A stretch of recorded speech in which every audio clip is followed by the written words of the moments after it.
দেখেছি আপনার এখানে গল্পগুলো দেখেছি এবং শুনেছি। শুনে শুনে প্রথমেই আমি দেখা শুরু করি একটা মেয়ের পা ভেঙে গেছিল। তার আগে আপনি জানতেন না গল্পটা না সম্পর্কে? না, আমি জানতাম না। তো ওই মেয়েটার গল্পগুলো যখন একজনের দেখলাম মোবাইলে দেখতেছে, তা আমি বললাম যে ওগুলো কি দেখতেছে, আমি একটু দেখি। তো ওর কাছ থেকে মোবাইলটা নিয়ে ওগুলো দেখলাম। দেখার পরে থেকে আমার খুব মায়া হইলো, ঠিক আছে, আর খুব কষ্ট লাগলো যে আসলে কত মানুষ কত কষ্টে আছে। তো দেখতে দেখতে দেখতে দেখতে অনেকগুলো ভিডিওই দেখছি একটার পর একটা। তো আমার এই মোবাইলটা কম দামি মোবাইল, তো এটা আসে না, তো লোকের কাছ থেকে নিয়ে এর কাছ থেকে ওর কাছ থেকে নিয়ে নিয়ে দেখতাম মোবাইল।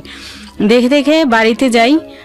বাড়িতে যাওয়ার পরে আমার নিজের বাড়িতে যেতে পারি না। যাই হোক, আমি বাড়িতে গিয়ে আমার বোনের কাছে বলি যে দেখ, আমার জীবনটা তো সিনেমাও ফেল করবে যদি আমি গল্পটা বলা উচিত আপনার। জি, আমার গল্পটা বলা উচিত, কারণ আমার যে পরিস্থিতি আর যেভাবে হয়ে আসতেছে, তো যে আমি যদি গল্প বলি তাইলে মনে হয় যে অনেক সিনেমাও ফেল করে যাবে, এতটা করুণ আমার পরিস্থিতি। তো আমরা সেই কারণেই আপনি আমাদের সঙ্গে যোগাযোগ করলেন যে গল্পটা বলার জন্য। আপনি আমাকে মেইল করেছিলেন। জি, জি। আপনি করেছিলেন নাকি আপনার হয়ে কেউ করেছে? আমি আমার বোনকে বলি যে আমি তো লিখতে পারবো না ওরকম করে, বা কিভাবে মিল লিখতে হয় কিভাবে কি, আমি তো এইসব বুঝি না, তা আমি কি করতে পারি।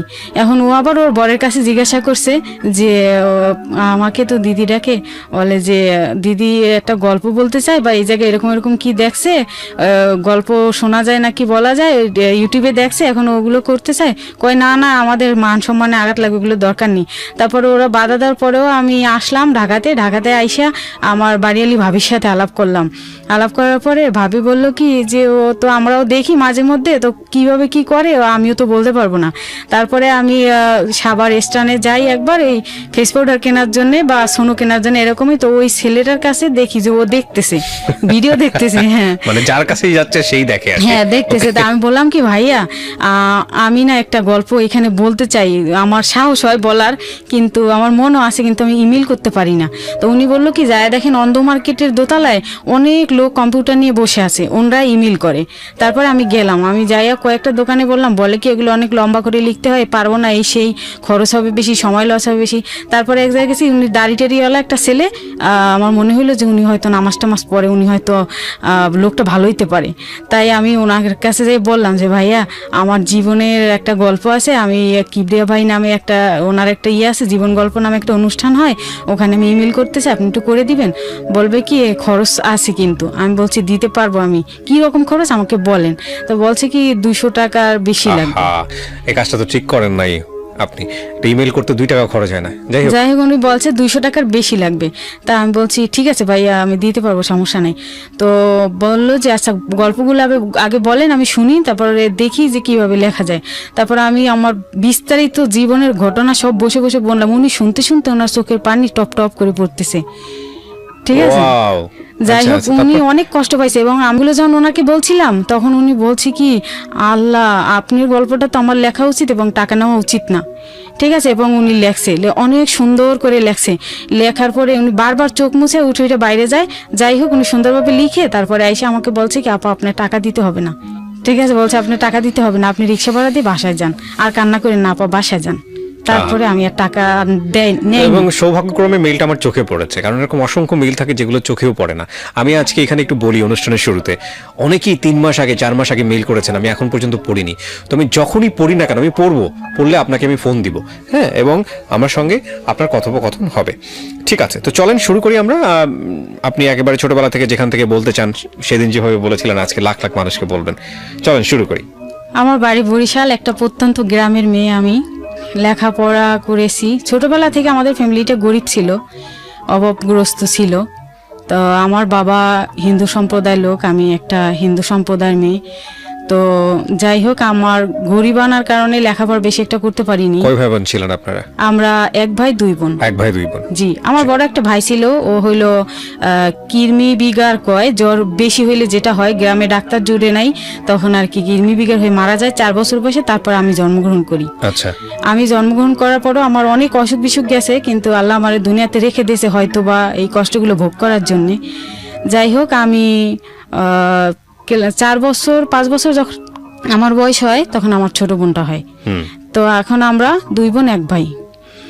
তো 2 বোন 1 ভাই, আমরা লেখাপড়া করতে পারি না, ঠিক মতো খাবারই খেতে পারি না। আমার বাবা হলো একাই ইনকাম করে, আমরা 3টা ভাই বোন আর আমার মা।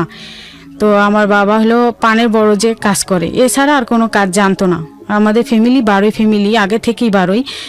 আর আমার ফ্যামিলি এবং অত্র চাচা ভাতিজা যারাই বলেন বা চাচাতো ভাইটি যাই বলেন, সবাই পানের বরে কাজ করে, তাছাড়া অন্য কোনো কিছু পারে না।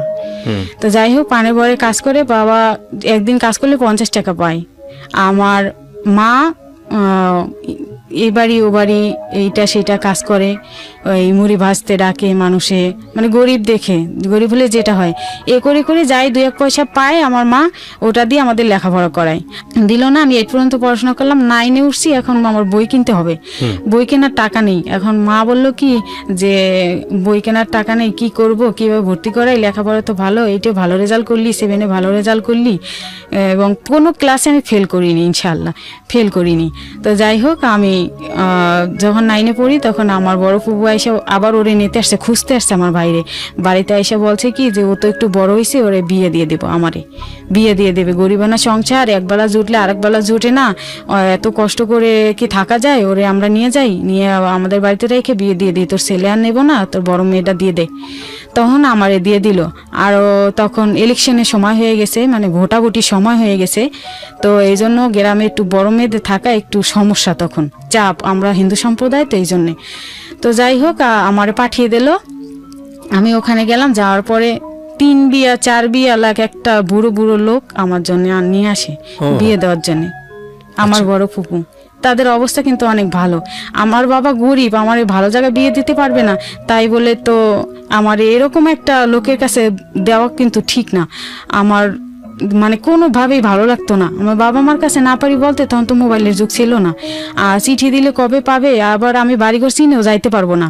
ঠিক আছে, ওইরকম মুরব্বী ধরেন এক একটা লোক নিয়ে আসে বাড়িতে বিয়ে দেওয়ার জন্য, তারা মাড়ি কাটে, কেউ দেখা যায় আমাদের দেশে কি বসি দেয়, বিলে বিলে মাছ ধরে, এগুলো লোক নিয়ে আসে আমার বিয়ে দেওয়ার জন্য।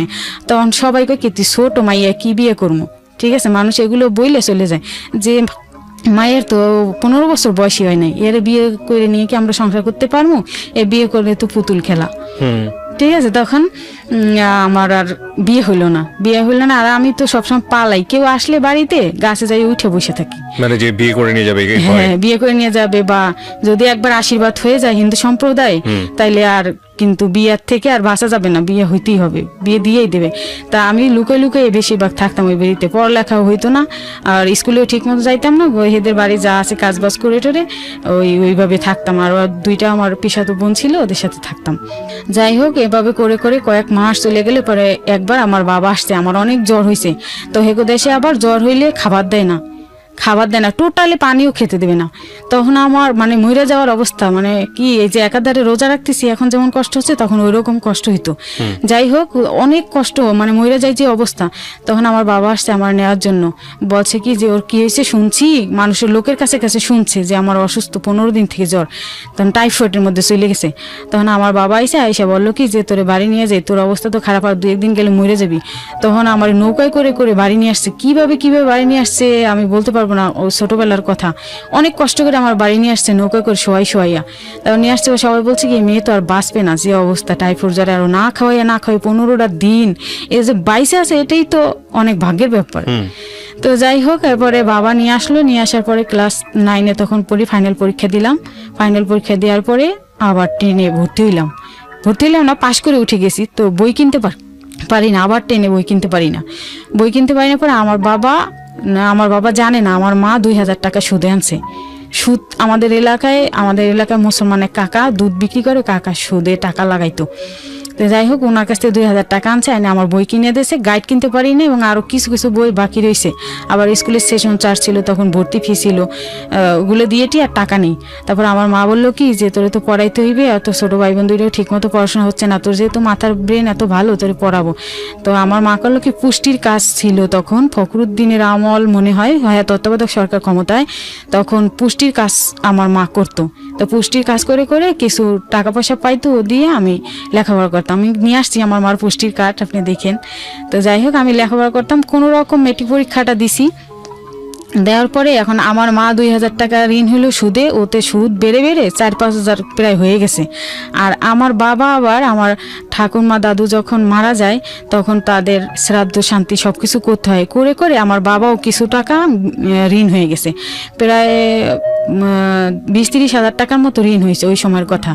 ঋণ হওয়ার পরে ঋণের লোকেরা খালি আইসে আমার বাবারে চাপ দেয়, বাবারে যখন না পায় মাকে চাপ দেয়, আর সবাই, আমি একটু বড় হয়েছি তো আমার দিকে নজর করে, সবাই খারাপ নজর করে এলাকার মানুষ। তখন আমার মা বললো কি, আবার সর্বহারা পার্টির গ্রুপ ছিল তখন, সর্বহারা কামরুল গ্রুপ কয় নাকি, এই পার্টিরা আমার বাবারে মাঝে মধ্যে বাড়িতে পাইলেই জমি বিক্রি করে টাকা দেয়, বাড়ি বিক্রি করে টাকা দেয়, হিন্দুদের উপর অনেক চাপ ছিল এদের।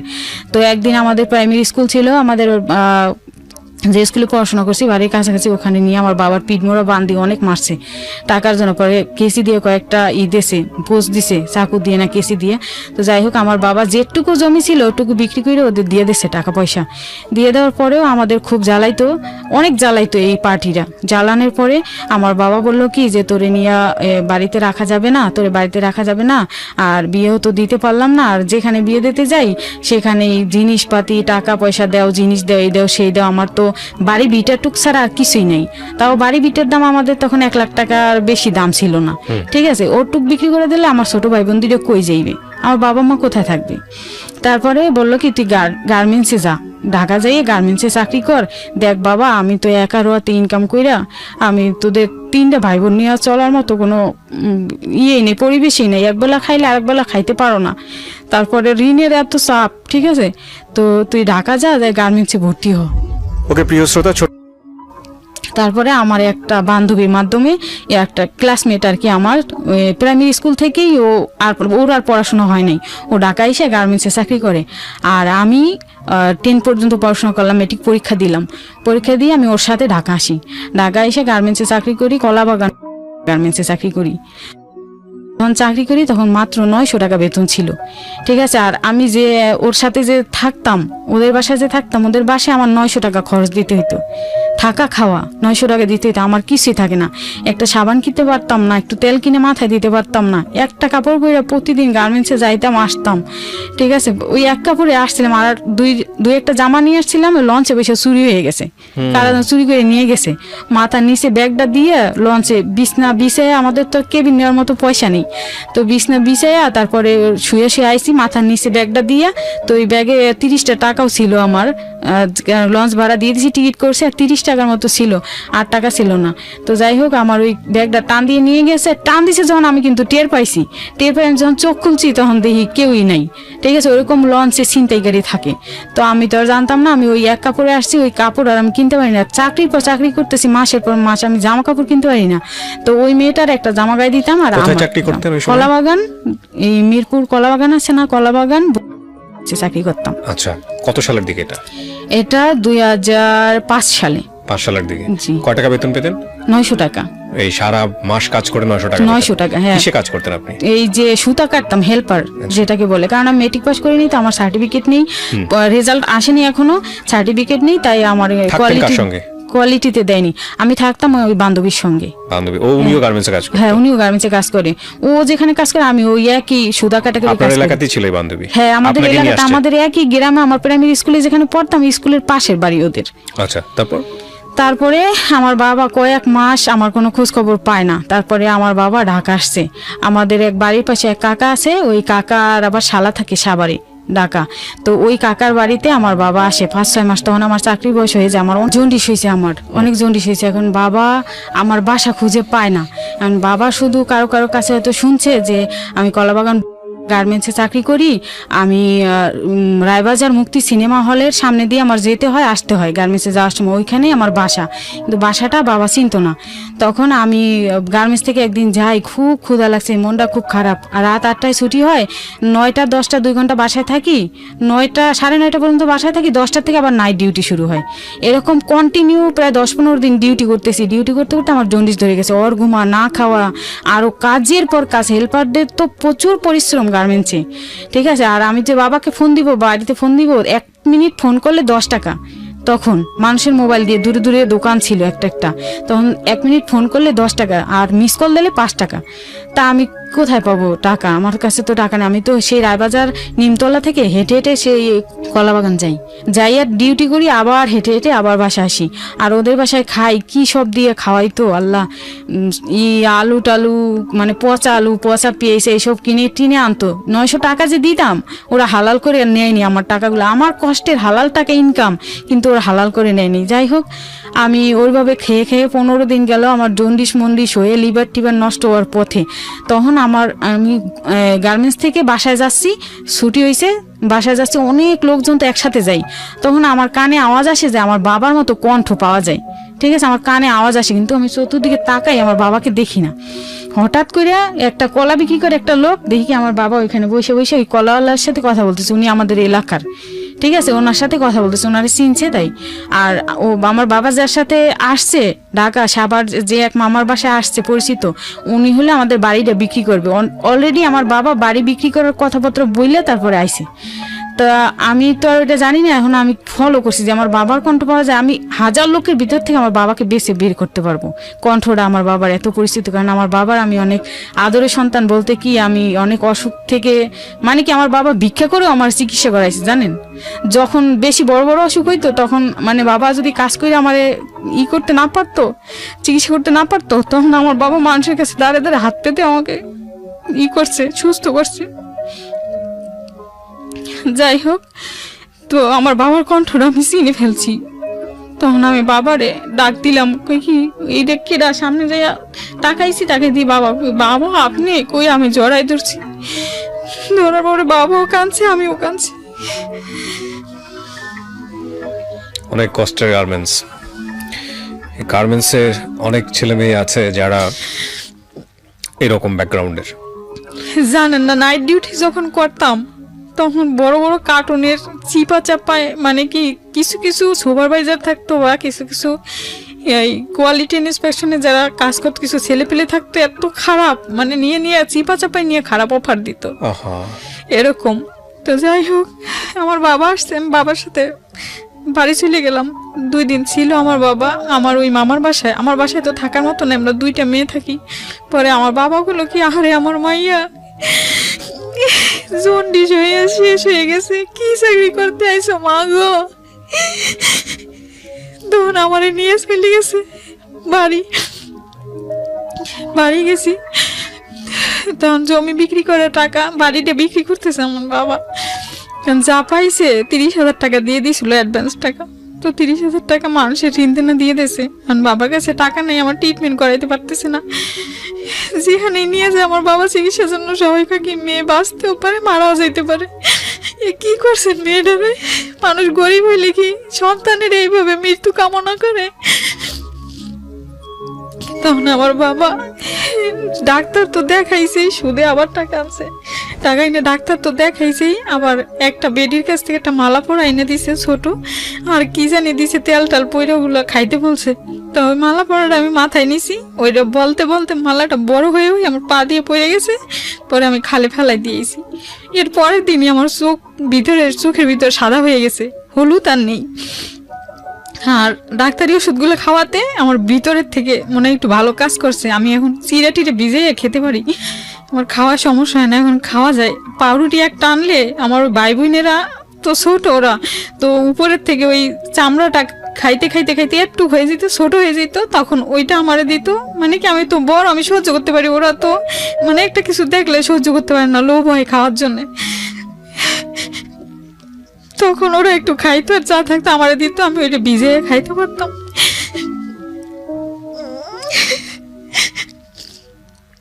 পরে কয়েকদিন গেল, পরে আমি ভাবলাম কি, আমার ভাই বোন 2টা ছোট ছোট, আমি কষ্ট করি কিন্তু ওদের কষ্ট আমার সহ্য হয় না। আর বাড়িটা বিক্রি করছে, আমাদের বাপ দাদার অনেক পুরোনো দিনের বাড়ি, আমার অনেক কষ্ট হয়। বাড়ি শেষ সম্বল যেটা ছিল ওটাও বিক্রি করে দিয়েছে, দিয়ে মানুষের ঋণ দেনা দিয়ে দিয়েছে।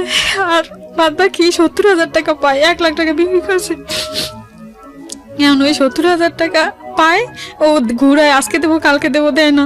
তারপরে আমি বললাম কি, বাবা কষ্ট তো করছি, আবার টাকা যাবো, আমার ভাই বোন 2টার কষ্ট আমার সহ্য হয় না, আপনি ওষুধ কিনে খাইতে পারেন না। একদিন যদি পান ভাঙলে গায়ে অনেক গরম লাগে, পান ভাঙিয়ে পান ঘুষতে হয়, পেট চেপে বসে আপনি গরম লাগে, বাবার হাই প্রেশার, অনেক অসুস্থ হয়ে যায়, আবার 2 দিন কাজ করতে পারে না, তখন একদিন যদি বাজার করে আরেকদিন করতে পারে না। 5 কেজি চাউল আনলে তখন 10 টাকা ছিল কেজি চাল, মোটা চাল ছাড়া তো আর চিকন চাল খাই না আমরা, তো মোটা চাল টাকার জন্য যা কিনতে পারে তাই। তো টমেটো আনতো, পাকা পাকা টমেটো, অনেক খুশি হইতাম, রাত্রে লাফ দিয়ে উঠে পড়তাম, আমার বাবা টমেটো নিয়ে আইছে, আহা, ওই টমেটো খাইতাম, খাইয়ে দিয়ে তোর মা কইতো কি ওগুলো খাইয়ে ঘুমা, আজকে আর ভাত রান্না করবো না, কালকে সকালে রান্না করবো। হিসাব করে আমার বাবা বলতো 5 কেজি চাল দিয়ে যদি পারো 3 দিন বা 4 দিন নিবি, কিন্তু 5 কেজি চাল আমাদের 2 দিনে হয়ে যায়। কিন্তু আমার মা হিসাব করে করে রান্না করে। আর আমি জীবনে প্রথম শুনলাম যে টমেটো দেখলে কেউ লাভ দিয়ে উঠতো। ঘুমে থেকে লাভ দিয়ে উঠতাম ভাই টমেটোর জন্য, অন্য কিছু তো আনতেই পারতো না।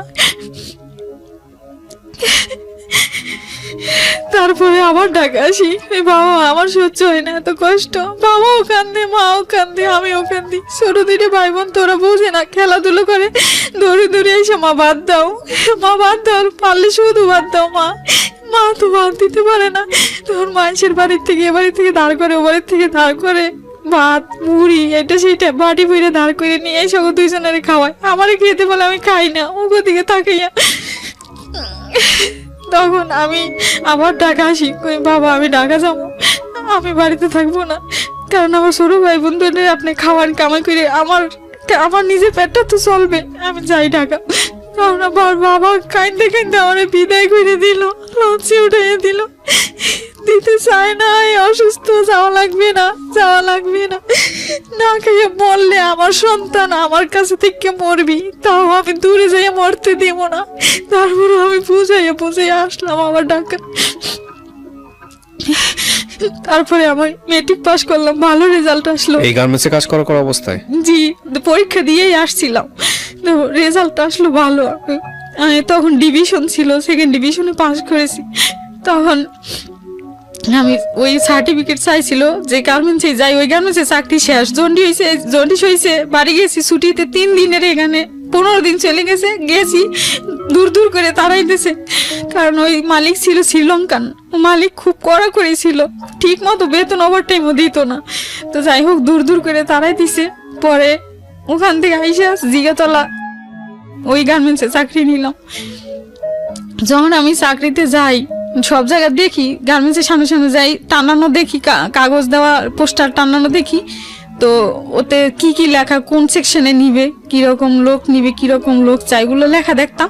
তারপর ওই গার্মেন্টসে ঢুকতাম 1 তারিখে, ঠিক আছে, কোনো সময় দেখা যায় 10 জন নিচে 20 জন আমরা রয়ে গেছি, ঢুকতে পারলাম না, পরের দিন আবার ডেট দিত, কালকে আসো, তো পরের দিন আবার যেতাম, গেলে পরে হয়তো বা আমার ভাগ্য ভালো ছিল, তাই আমি ওই গার্মেন্টসে চাকরি পাইছি, চান্স পাইছি কোয়ালিটিতে। চান্স পাওয়ার পরে আমি যখন কাগজপাতি নিয়ে PM স্যারের রুমে ঢুকি, PM স্যারের রুমে যখন ঢুকি তখন দেখি একটা লোক বসা, ওর পাশে আমি একটা খালি চেয়ার পাইছি, ওখানে বসছি। বসার পরে PM স্যার আমার ইন্টারভিউ নিল, যে হেল্পারে কতটা সুতা কাটছি, কিভাবে কি করছি, কাজ করছি, কতটা পারি আর কি, সেটা উনি ইন্টারভিউ নিল, এবং কোয়ালিটিতে যেভাবে যে কাজ করতে হবে ওগুলো আমার একটা লোকেরে শিখাই দিতে হলো। ওনার নাম ইব্রাহিম, বললো যে ইব্রাহিম তুমি একে নিয়ে যাও, একে নিয়ে যাইয়া তুমি সবগুলো শিখাও, এ পারে কিনা, যদি একবার শিখাইলে যদি পারে তাইলে নেওয়া যাবে। তখন আমারে নিয়ে যখন যায়, তখন ওই লোকটা আমার দিয়ে কেমন করে জানি তাকাই রইছে। এটা আপনি ফলো করেছেন? এটা আমি ফলো করছি, হ্যাঁ। তো এখন আমি গেছি, যাইয়া ইন্টারভিউ নিয়ে আবার আসছি, আসার পরে ওই চেয়ারে যখন পাশের চেয়ারে আবার বসছি, ওই লোকটা আমার দেখেলি তাকাই আছে না, আমারও কয় কি তুমি হিন্দু? আমি কই কি হ্যাঁ আমি হিন্দু। কেন? বলছে তোমার নাম কি? আমি বলছি বাবার নাম কি বলছি।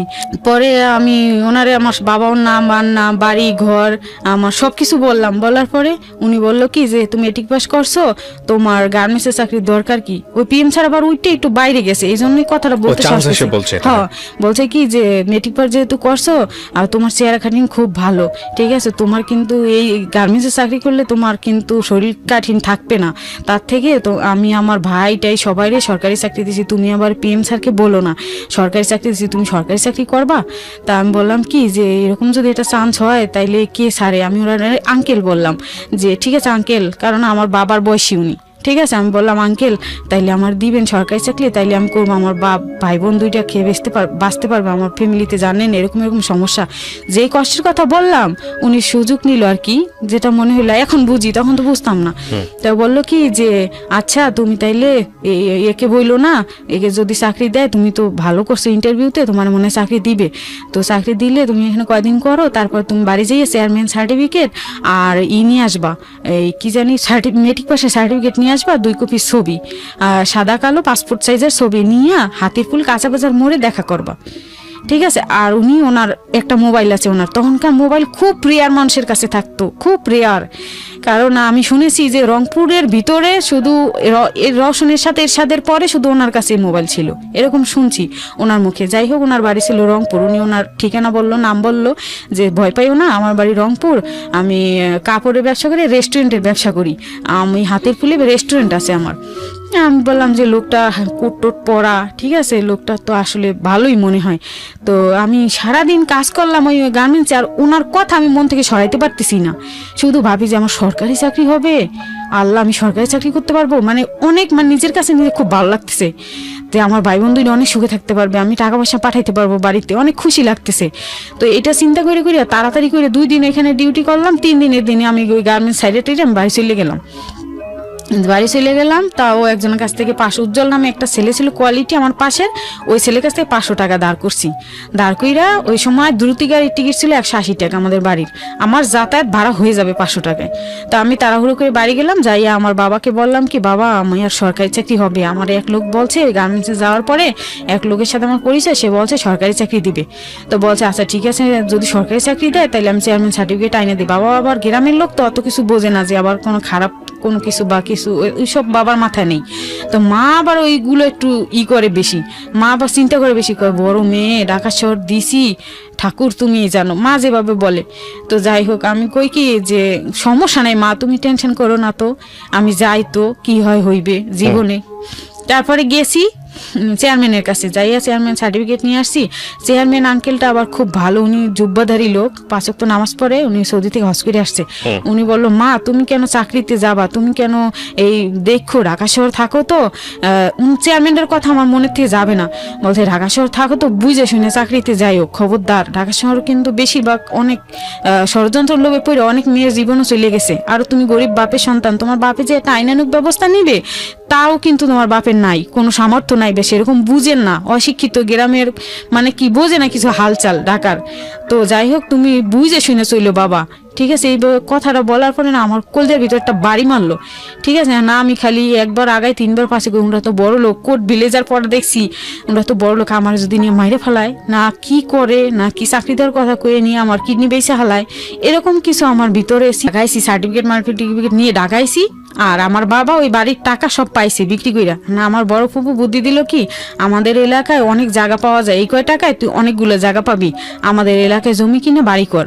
আমাদের এক থানার থেকে এখন যে বাড়ি এটা আরেক থানা, তো ওইখানে নিয়ে বাড়ি করলো, বাড়ি জায়গা কিনলো আর কি, মাটি কিনছে, কতটুকু মাটি কেনার পরে আর টাকা পয়সা তেমন নেই, বাড়ির যে ভিটা ঠিটা যে করবে এগুলো করতে পারে নাই।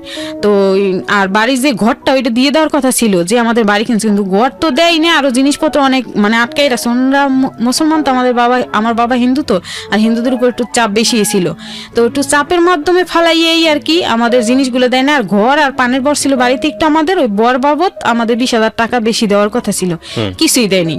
আরো বরং মানে এক পর্যায়ে কি আমার বাবা মা, আমিও তখন বাড়িতে ছিলাম যখন ছাইরা যাই বাড়িটা, অনেক কান্না করছিলাম। এলাকার লোক আগে আমাদের খুব ক্রিটিসাইজ করছে, খুব করে চলছে, গরিব দিক আত্মীয় স্বজন কেউ আমাদের চাইরে না, দাম দেয় নেই, ঠিক আছে। আর ওই এলাকার লোক তো আমাদের দেখতেই পারে নাই, আমরা গরিব। আমার বাবার মুখে শুনছি এক সময় নাকি আমার ফ্যামিলি অনেক বড় লোক ছিল, অনেক ভালো ছিল, কিন্তু ধাপে ধাপে আমার বাবা আমাদের জন্মের আগেই কিভাবে গরিব হয়ে গেছে, ঠিক আছে, অভাব অনটন হয়ে গেছে আমাদের জন্মের পরেই। তো যাই হোক আমার মাও অনেক কষ্ট করছে, বাবাও অনেক কষ্ট করছে আমাদের জন্য, তারপরও মানুষ করতে পারেনি একটা ভাই বোনও। তারপর যাই হোক পরবর্তী স্টেপে আসতেছি, ভাইরা একটু মানুষ হয়েছে।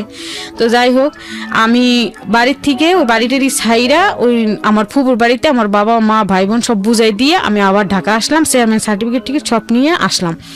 আইসা এরপর ওই বান্ধবীর বাসায়, যে বান্ধবীর বাসায় গার্মেন্টসে চাকরি করতাম, ওই বান্ধবীর বাসায় এসে উঠছি। ওঠার পরে আমি কইলাম কি যে হিরণ, ওর নাম ছিল হিরণ, আমি ই করি, তুই তো লেখাপড়া করো নাই, তোরে তো নিয়ে যাইতে পারবো না, নাহলে তোরে নিয়ে গেলে আমার একটু সাহস থাকতো যে দুইজনে সরকারি চাকরি করব, সাহস থাকতো না, আমার তো সার্টিফিকেট আছে, আমি যাই আর দেখি আমি কি কয় লোকটা, আমি এই চাকরিতে ঢুকবো, সরকারি চাকরি, বাড়ির থেকে এগুলো নিয়ে আইসি। তখন কইলো কি বুঝে সুঝে যাইস, আমি কি আচ্ছা ঠিক আছে। তারপরে আমি আসছি ওনার ওইখানে চাকরির জন্য, ওনার আইসা ওনার যেভাবে বলছে হাতিরপুল কাঁচা বাজার মোড়ে নামবা, যে কোনো একটা ফোনের দোকান থেকে আমার এই নাম্বারে একটা ফোন দিবা, তাইলে আমি আইসে রিসিভ করে নেবো, আর যদি আমি না থাকি লোক পাঠাই দিব, তুমি তার সাথে যাবা। আচ্ছা, তারপর যাইয়ে 10 টাকা দিয়ে একটা ফোন দিছে ওনারে, 1 মিনিট কথা বলছি, ওর নাম বলছি পরে চিনছে। তখন উনি আসছে, আইসা বললো কি আনছো, উনি আসছে, অন্য লোক পাঠায়নি। তখন আমি সব দিলাম, দেওয়ার পর বলছে এই তো ঠিক আছে, খুব ভালোই হয়েছে কাগজপত্র, তো কালকে নিয়ে যাবো তোমারে ওখানে, এই কাগজপত্রই তো দরকার, ভালো কাগজই আনছো, ঠিক আছে আসো। আমি ওনার এরপরে উনি বললো কি যে আমার কাকার আঙ্কেল ডাকো না, তুমি আমারে অন্য কিছু ডাকো।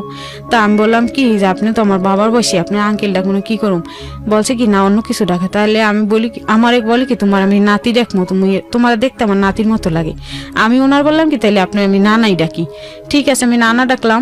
এখন বারবার খালি নানা বলে প্র্যাকটিস করতে কয়। ঠিক আছে, তা আমি প্র্যাকটিস করলাম। আমার নিয়ে খাওয়ার রেস্টুরেন্ট হাতিরপুল কাঁচা বাজার মোড় দোতলায়, এখানে উঠাইয়া রীতিমতো খাওয়াইলো আমারে। জীবনে আমি কোনোদিন মুরগি পোড়া খাই নাই, যেটাকে বলে কি মুরগির গ্রিল না, ওগুলো আমি কোনোদিন খাই নাই। ওগুলো দিছে আমার খাইতে, একটু খাইয়ে দেখলাম কি কেমন জানি লাগে, ভালো লাগে না। তখন সস টস কি জানি আবার ভরাই দিল, এরপর ভালো লাগছে, এরপরে খাইছি। খাওয়া দাওয়ার পরে ওই কাগজগুলো দেখে বলছে কি 3 তলায় চলো। আমি বলছি কেন? বলছে কি 3 তলায় চলো, এখন তো সন্ধ্যা হয়ে গেছে, তুমি অত দূর যাবা কিভাবে? আমি কই রায়বাজার নিমতল, অত দূর কোথায়, আমি 20 টাকা 30 টাকা রিক্সা ভাড়া চলে যেতে পারবো, তাতে কি হয়েছে? আরো কথার দরকার আছে, চাকরি করবা কিরকম কি, ইন্টারভিউ তো অবশ্যই নেওয়ার দরকার আছে তোমার কাছ থেকে, যেহেতু আমার ভাইগোর আমি চাকরি দিছি বিনে লেখাপড়ায়, তারা লেখাপড়া করে না, তা করে আমি ফায়ার সার্ভিসে সরকারি চাকরি দিছি, পুলিশে সরকারি চাকরি দিছি, এবং ওনার বাবাও সরকারি চাকরি করতো, এবং উনি যে 2 ভাইয়ের চাকরি দিয়েছে তারা আসলেই মূর্খ, এবং আসলে সরকারি চাকরি তাকেও দিয়েছে। পরবর্তীতে গেছি, জানছি, দেখছি। তো যাই হোক, আমি বললাম কি যে কি ইন্টারভিউ আছে, আমি তো এগুলো বুঝি না ভাই, আপনি কি ইন্টারভিউ নেবেন? আপনি কি এখানে অফিস কোনো? কয় অফিস আমার আছে, আমি নিয়ে যাবো, না তুমি চলো 3 তলায়। গেলাম 3 তলায়, যাওয়ার পরে কাউন্টারের পাশে 3 তলায়, ওটার হোটেলটার নাম ছিল হোটেল 3 তলা, তার নিচে খাওয়ার রেস্টুরেন্ট 2 তলা, 4 তলাও ওনারই হোটেল, 5 তলাও ওনারই। তো 3 তলা পর্যন্ত আমারে নিয়ে গেছে, কাউন্টারের পাশে 108 নম্বর রুমে আমারে রাখছে।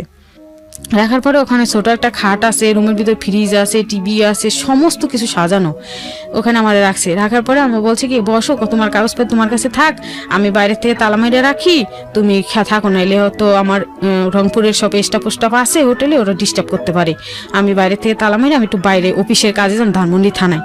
তা আমি বলছি আচ্ছা ঠিক আছে, তাইলে আপনি কি এখানের মালিক নাকি?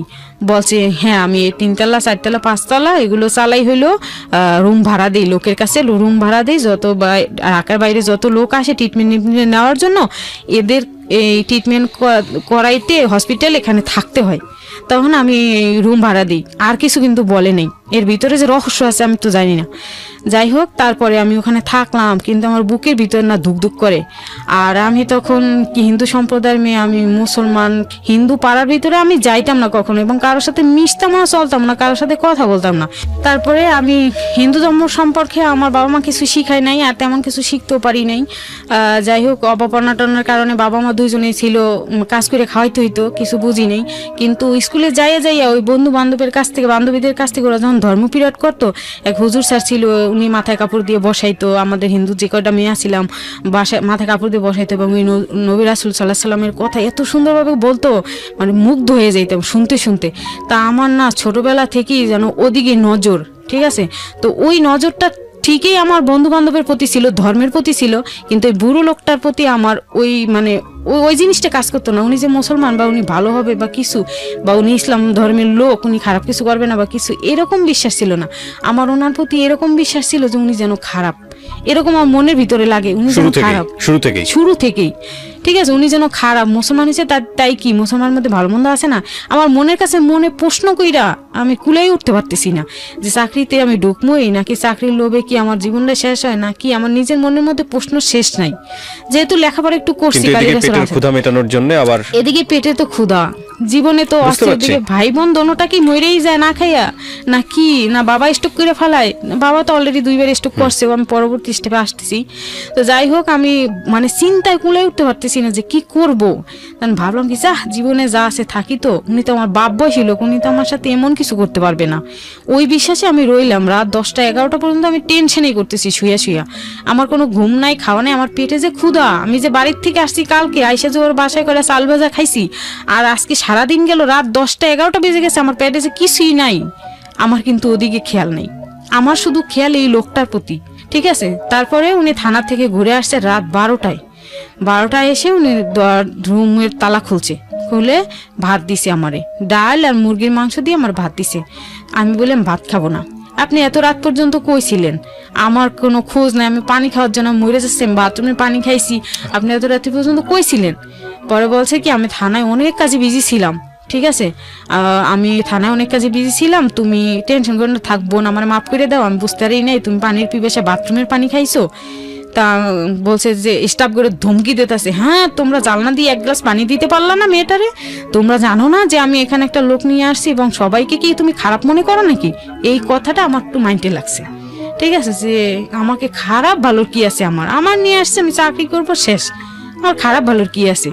তারপরে স্টাফ আরিফুল ইসলাম নামে একটা স্টাফ ছিল, দৌড়ে আমার কাছে সরি টরি আপা এই সেই বলছে, বুঝতে পারিনি। আমি বলছি আমি কলিং বেলও দিছি, আপনারা শোনেন না, আমার পানি পিপাসা লাগছিল। তা যাই হোক, উনি সরি টরি বলে গেছে। এরপরে পরবর্তীতে কিন্তু আমার খাওয়ার কোনো অসুবিধা হয় না, জানলা দিয়ে সবসময় খাবার দিত। যাই হোক, এরপরে উনি বলল কি যে বোন কালকে কিন্তু সকালে ইসে যাইতে হইবে, বঙ্গবাজার ফায়ার সার্ভিস অফিসে ইন্টারভিউ দিতে যাইতে হইবে সকালে, তাইলে তুমি এখন ঘুমাই পড়ো নাকি? তা আমি বলছি না, আমার ঘুম আসবে না, আমি কালকে ইন্টারভিউ দিয়ে তারপরে আমি বাসায় চলে যাব, আমার এখানে ঘুম আসবে না। আমি এরকম বিল্ডিংয়ে কোনোদিন থাকিনি, অ্যাকচুয়ালি থাকিনি এরকম বিল্ডিংয়ে। আমার ওই কুড়ে ঘরে থাকার শান্তি, আর রায়বাজার নিমতলে আমি 3 সেট একটা বাসায় ভাড়া থাকি, আমার ওটাই শান্তি। আমার এই বিল্ডিংয়ে আমি কোনোদিন থাকি নেই, আমার ভয় লাগে। কিন্তু আসলে তো আমার ভালো লাগতেছে, কিন্তু ভিতরে ভয় কাজ করতেছে। আমি তো ওরা বুঝতে দিতেছি না যে আমার ভালো লাগতেছে বা এত ভালো খাটে শুইছি বা কিছু। যাই হোক, আমি ওনারা বললাম কি আপনি চলে যান আমার রুমের থেকে, আমার না অনেক রাত হয়ে গেছে, আমার না ভয় লাগে, আপনি চলে যান আমার রুমের থেকে। একবার নানা বলি, একবার আঙ্কেল বলি। ঠিক আছে, কারণ আঙ্কেল বলা অভ্যাস, তো নানা উনি শিখাই দেয়, বারবার বলতে পারি না, ভুলে যাই। তো যাই হোক, উনি বলে কি আমি বটি নিয়ে আসছি উপর থেকে, পেয়ারাগুলো কাট। উনি পেয়ারা নিয়ে ঢুকছিল আর থানা থেকে আসার সময়, তো বলছে পেয়ারাগুলো কাটো, দুইজনে খাই, আর হইলো আমার চুলে কালি দিয়ে দাও। উনি কালি গুলাইছে, ওর রুমটা ওনারই অ্যাকচুয়ালি। ঠিক আছে, উনিই থাকে ওই রুমে। তো উনি একটা ডয়ার টান দিয়ে সিন্দুকের ভিতরে দেখি বান্ডিল টাকা। ঠিক আছে, ওই ডয়ার যখন টান দিয়েছে চুলে কালি দেওয়ার জন্য, তখন বান্ডিল টাকা। আমি আরো ভয় পেয়ে গেছি। ঠিক আছে, যে উনি আসলে কি। ঠিক আছে, আর অত বেশি টাকা আমার জীবনে আমি কোনোদিন দেখিনি। ওদিন যে অত টাকা দেখছি, আমার ভিতরে আতঙ্ক হয়ে গেছে যে নাকি উনি আবার বলে যে ও আমার টাকা চুরি করার জন্য আসছিল, চুরি করছে এই জন্য আর কি এবার জেলে টেলে ঢুকাই দেয় নাকি। আমার মনে আর এক সমস্যা সৃষ্টি হয়ে গেল। তখন উনি ওই বের করছে, এই কালি বের করছে, কালি গোলাইলো ফ্রিজের মধ্যে, আর আমারে বটি দিয়ে পেয়ারা কাটতে বললো। তা আমি পেয়ারা কাটতেছি আর চিন্তা আমি শেষ। ঠিক আছে, চিন্তা করতে করতে শেষ। যাই হোক, পেয়ারা কাটা শেষ, পেয়ারা ওনারে দিলাম, উনিও খাইলো, আমিও খাইলাম। খাওয়ার পরে ওনার চুলে কালি লাগাই দিলাম। সে কালি লাগাইতে রাত 3টা 4টে বেজে গেল। তখন আমার শরীর ছাইড়ে দিচ্ছে ঘুমে, তখন আমার ঘুম আসতেছে। তখন আমি ওনার বললাম কি আঙ্কেল, একবার নানা যান একটু বাইরে, আমার ঘুম আসতেছে, এখন আমি ঘুমাবো, আপনি একটু যান, আপনি অন্য রুমে যান, নাইলে আমার একটা অন্য রুম দেন, যাতে আমি একটু ঘুমাইতে পারি। সকাল হইলে পরে আমি ইন্টারভিউ দিয়েই বাসায় চলে যাব, কারণ আমার শরীরটা অনেক ক্লান্ত হয়ে আসছে। তখন উনি বললো কি এত সুন্দর শরীর আবার ক্লান্ত, আমার কেমন জানি লাগতেছে। আর হাসি যে দেয় অট্ট হাসি, এমন হাসির আকৃতি, কথার আকৃতি অন্যরকম হয়ে গেছে। ঠিক আছে, রাত বেশি হয়ে গেছে, সবাই ঘুমাই পড়ছে, কেউ জাগনা নাই, ঢাকা শহর নির্জম হয়ে গেছে। তখন তো আমার পায়ের নিচে আর মাটি নেই। ঠিক আছে, যে খাইছে, ওনার হাসি টাসি তো ভালো না। তখন উনি বলছে কি এদিকে আসো, আমার নিয়ে গেল বাথরুমের ভিতরে। বাথরুমটা কয়েকখানা টাইলস উঠাইলো, টাইলস বাথরুমের উঠাইয়া ওই বাথরুমের প্যানটা উঠাই কয় কি এই যে ফাঁকাটা আছে না, এখানে তোমার মতো 10টা মেয়ের লাশ আছে এখানে। এই কথা বলার পরে আমি কই খাইছে, আমি কই এলাম, আমার হাত পা ছাড়িয়ে দিছি, কাঁপা শুরু করে দিছি। ঠিক আছে, এরপরে আমার বের কইরা ওই রুমের থেকে বের করছে, আমার হাত কিন্তু ধরে রাখছে। আবার তো ওর এলাকার লোক সবাই দারোয়ান টারন সব রংপুরের, নিচে কলেপসেবল গেটমেট সব মারা, দৌড় দিয়ে যাবো কোথায়? তো যাই হোক আমি দৌড় দিতে চাই, একবার ও হাত ধরে ফেলাই। তখন আর এক রুমে নিয়ে গেছে, নিয়ে যাইয়া বাথরুমের টাইলস মিলস উঠাইয়া দেখাইলো যে ওর ভিতরে মদ, বিয়ার, গাঁজা, ছুরি মুড়ি, পিস্তলের অভাব নেই ওর ভিতরে, টাঙ্কির মতো ওর ভিতরে। দেখা তো আমি আরো শেষ। ঠিক আছে, এরপরে উনি কতগুলো কাগজপাতি বাইর করলো, ওই কালি দেওয়া মাথায় কালি শুকাচ্ছে, ওই ফাঁকে এগুলো করতেছে। যাই হোক উনি অনেক কাগজ বের করছে সিন্ধুকে থেকে, বের করে দেখাইলো উনি নিউ মার্কেটের পাশে গাউসিয়া হোটেল ম্যানেজার ছিল, অনেক দিন চাকরি করছে, 10 বছর বয়সের থেকে উনি ওইখানে ম্যানেজার ছিল। এবং উনি হোটেলের মালিক, উনি মাসে লক্ষ লক্ষ টাকা ইনকাম করে। সিন্ধুক খুলে দেখাইলো এত টাকা আমার, এত স্বর্ণ গহনা আমার, আর স্বর্ণ জিনিস যা দেখি সিরা কাটা, মানে কি আস্তা না, কোনো চেন কানের দুলটু ছিঁড়া বিরা। তা আমি ওগুলো দেখে ভাবি কি যে উনি কি হাইজ্যাক মাইজ্যাক করে আনছে মানুষের থেকে ছিঁড়া বিরা কে স্বর্ণগুলো। তখন আমি ভাবলাম কি যে থাক, আমার ওদিকে কোনো লোভ নেই, আমি 2 টাকা মানে গরিবের ঘরের মেয়ে, আমার ওই টাকার দিকে লোভ নেই, আমার স্বর্ণের দিকে লোভ নেই, আমি জাস্ট চুপচাপ থাকি। এখানে একটা জিনিস ইন্টারাপ্ট করছি প্রিয় দর্শক এবং শ্রোতা, সেটা হলো উনি বেশ কিছু প্রতিষ্ঠানের নাম এখানে বলছেন। যেহেতু আমরা ইনভেস্টিগেটেড শো না, আমরা একেবারে সরজমিনে গিয়ে ইনভেস্টিগেট করতে পারিনি, সেহেতু আমরা ওই প্রতিষ্ঠানের নামগুলো এখানে মিউট করছি। এবং আমরা মূল গল্পের জায়গাটা অক্ষত রাখতে চাই, শুধু এই মেসেজটা দিতে চাই, আগাগোড়া আপনারা শোনেন, শোনার পরে আপনার ব্যক্তিগত জায়গা থেকে কিছু না কিছু লার্নিং আছে আজকের এই স্টোরিতে। বাট আমাদের অনুষ্ঠানের উদ্দেশ্য, আমাদের জীবন গল্প বলেন বা অন্যান্য যে অনুষ্ঠানগুলো আছে, সেই অনুষ্ঠানগুলোর উদ্দেশ্য কাউকে হেয় করা নয়, কিংবা কারো দিকে প্রশ্ন বানে বিদ্ধ করা নয়। এই কারণেই বলছি, কারণ আমরা ইনভেস্টিগেট করতে পারি না, সরজমিন ইনভেস্টিগেট। কারণ উনি যেই লোকটি সম্পর্কে এখানে কথাগুলো বলছেন হয়তো সত্য কিংবা মিথ্যা হতে পারে, যেহেতু ইনভেস্টিগেট করা হয়নি, সেই জায়গাটা থেকে আমরা তার পরিচয় এবং অন্যান্য যে বিষয় এখানে আসছে সেগুলো আমরা গোপন রাখছি। কিন্তু আমরা গল্পটা, ওনার জীবন যে সাফারিংটা বা যে ঘটনাগুলো হয়েছে সেগুলো আমরা এখানে তুলে ধরতে চাই।